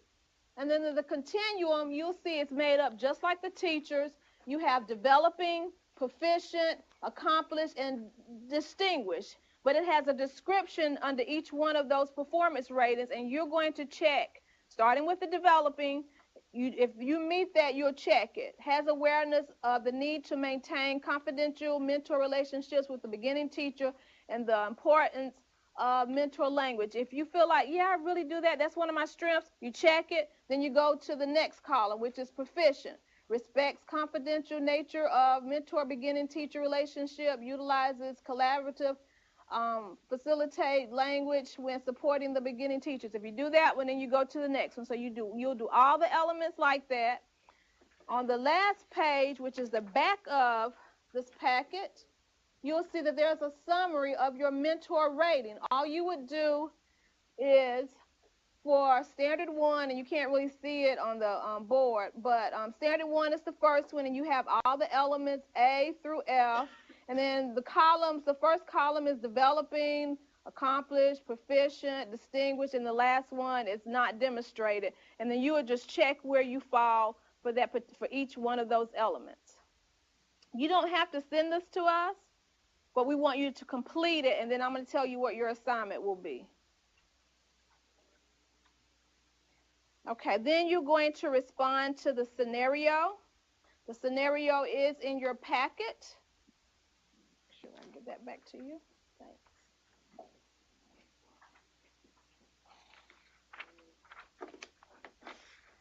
The scenario is in the same packet for the mentor activities. For preparation for day 2, it is the last page of that packet. And it will say scenario 1. So you will read the scenario and you will answer the questions. There are 3 questions at the bottom of the scenario. Identify David's immediate concern, and then etc. And then this right here was just to show you some of the multiple intelligence. So you can easily have access. This is the continuum that I just described. So your homework continues. Then you have a handout. He says, what does SMART stand for? And everybody knows that, right? Okay, so this is a handout that DPI uses. And it has specific, measurable, obtainable. But this is just to help teachers make sure that they meet each one of the criteria for SMART. So this is a handout you can use. And let me tell you the reason why I have this handout, because in the past, we've had mentors and evaluators to sign off on the teacher's PDP. Mentors are responsible for ensuring that the teachers meet the SMART criteria. And then the evaluators read it again to make sure it's really SMART. But in the past, we've had mentors and evaluators to sign off, and it's not SMART. And I do periodic checks at the end. And the things that are missing are things like measurable and expected growth. Those are the things that are really, really missing. So we have to ensure that as you're reading and reviewing the teacher's goals, that they have all the components for a SMART goal. Evaluators is very important. Even though there's a mentor, you still need to read it and make sure that all those areas are met before you sign off on the teacher's PDP. So you're going to describe expected outcomes. That's another thing that teachers have a difficulty is understanding expected outcomes. What do you expect to gain from meeting this goal? What do you want the children to gain from meeting this goal? That's what expected outcomes are. What behavior changes, what attitude changes, what skill level changes. This is my expected outcome.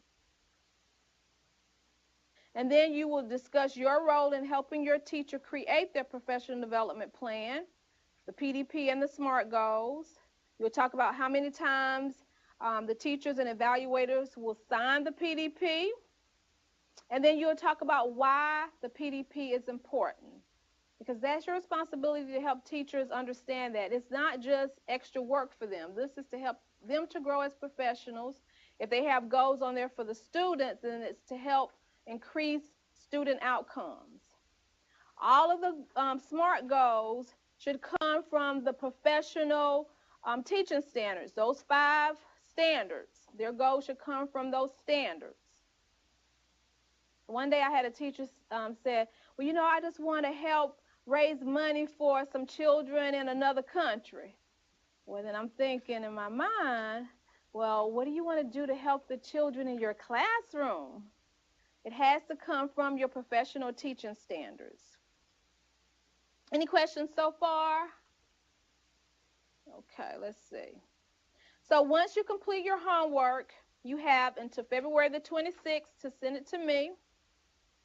My address, we want all homework electronically. In your subject line, you're going to put mentor homework, so I'll know that that's what I'm looking at, because I have lots of emails every day, so I want to make sure that I know that it's coming from you. So the date was correct, Sharon? Yes. So what we want you to do between now and February the 11th, which is mentor training day 2, it's a webinar from 2 to 5. This is the new link, so please write it down. Is that on there?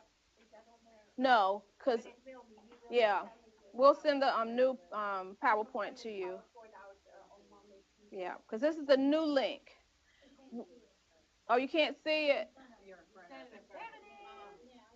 Oh, okay, sorry.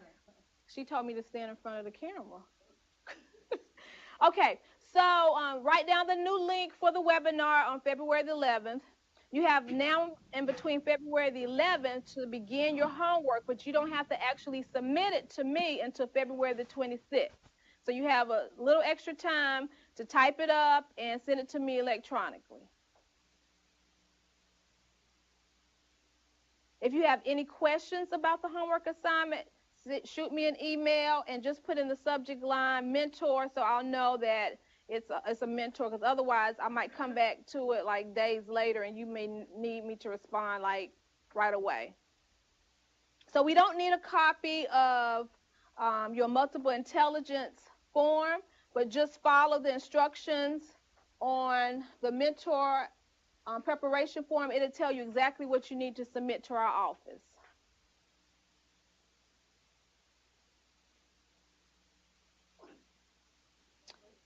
The last thing is a reflection. We also want you to kind of think about, you can write on a piece of paper or you can write it on the handout, reflection. I came, talk about what you already knew, just a few bullets. I received, what kind of information did you receive that you didn't know? As a mentor, I will talk about some things that you'll do from the things that you learned today. And now I need. What do you need from us? What do you need from Anna Marie? What do you need from Debbie? What do you need from your regional lead? So jot that down. If there's professional development, if it's I need somebody to come job shadow me, I need to job shadow someone else, whatever it is, we would like for you to send it to your regional lead so they can look at what your needs are so we can start meeting some of your needs. You can also leave it here today and I'll pick it up. Well, actually it says reflect on your responses during the school year. So we want them to take this with them, but we want you to send what you need to your regional lead so they can support you through the entire school year. But as reflection, you go back and you say, oh, yes, I did A, B, and C. That's what I talked about. Or, yes, my regional lead found resources for me. So, and it also, you list the individuals or resources needed to help you meet that goal. Whatever it is that you're working on, whatever it is that you need from us.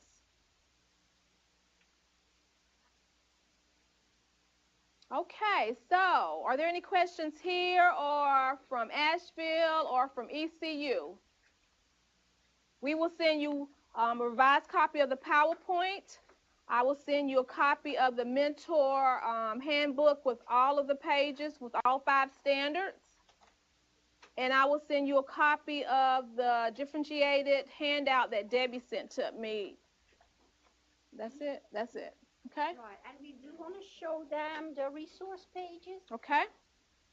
Here is that lovely teacher manual. It's both on the EESLPD EESLPD website the section Information for Teachers, and the same information plus is available in the live binder. We were able to add more to the live binder than we could add to our website, but the main ideas are the same. It includes 7 sections, and it looks really cool. So if it comes up, what was the key? Did anybody write it down? I know. Yeah, there it is. I made it real simple. Teacher. There it is. Yeah, but how do I get back to my thing now? Yeah, just go back and do it again. We'll remember. EESLPD_teacher. Thank you, Charlotte. Thank you, Asheville. Well, I think Aunt Marie is showing them the live binder. Okay. Okay. So this is We can see it. We just can't hear her. Oh. Do I need to turn my Okay, well, that's fine. I think both of us can be on. But this is what the live binder looks like. Different sections, 1, 2, 3, 4, and then each section has a tab. And we were talking about section 5 before. So look at all of this good stuff that you should share with your teachers. There is also a whole section with tools for teachers and you about the evaluation system. Then there is information about the phases of the mentoring and evaluation process. Okay? So, capital EESLPD _capital teacher. All caps, EESLPD _teacher. And it will, you will get this PowerPoint, Jennifer. Okay? And what was I going to say? And it's also on the bottom of every team agreements. Other helpful links, obviously, are new foundations. Again, the approved curricula that Debbie mentioned. Additional information about North Carolina curricula. And then ongoing assessment information that I mentioned. The effective practices briefs. The NC Pre-K program requirements, the teaching standards, and then a link with a good source of video clips that you may be able to use with your teachers. So, do we need to do the round? Somebody left already. They closed the window.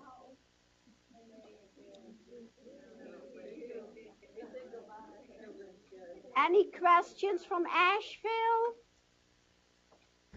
We are good, thank you.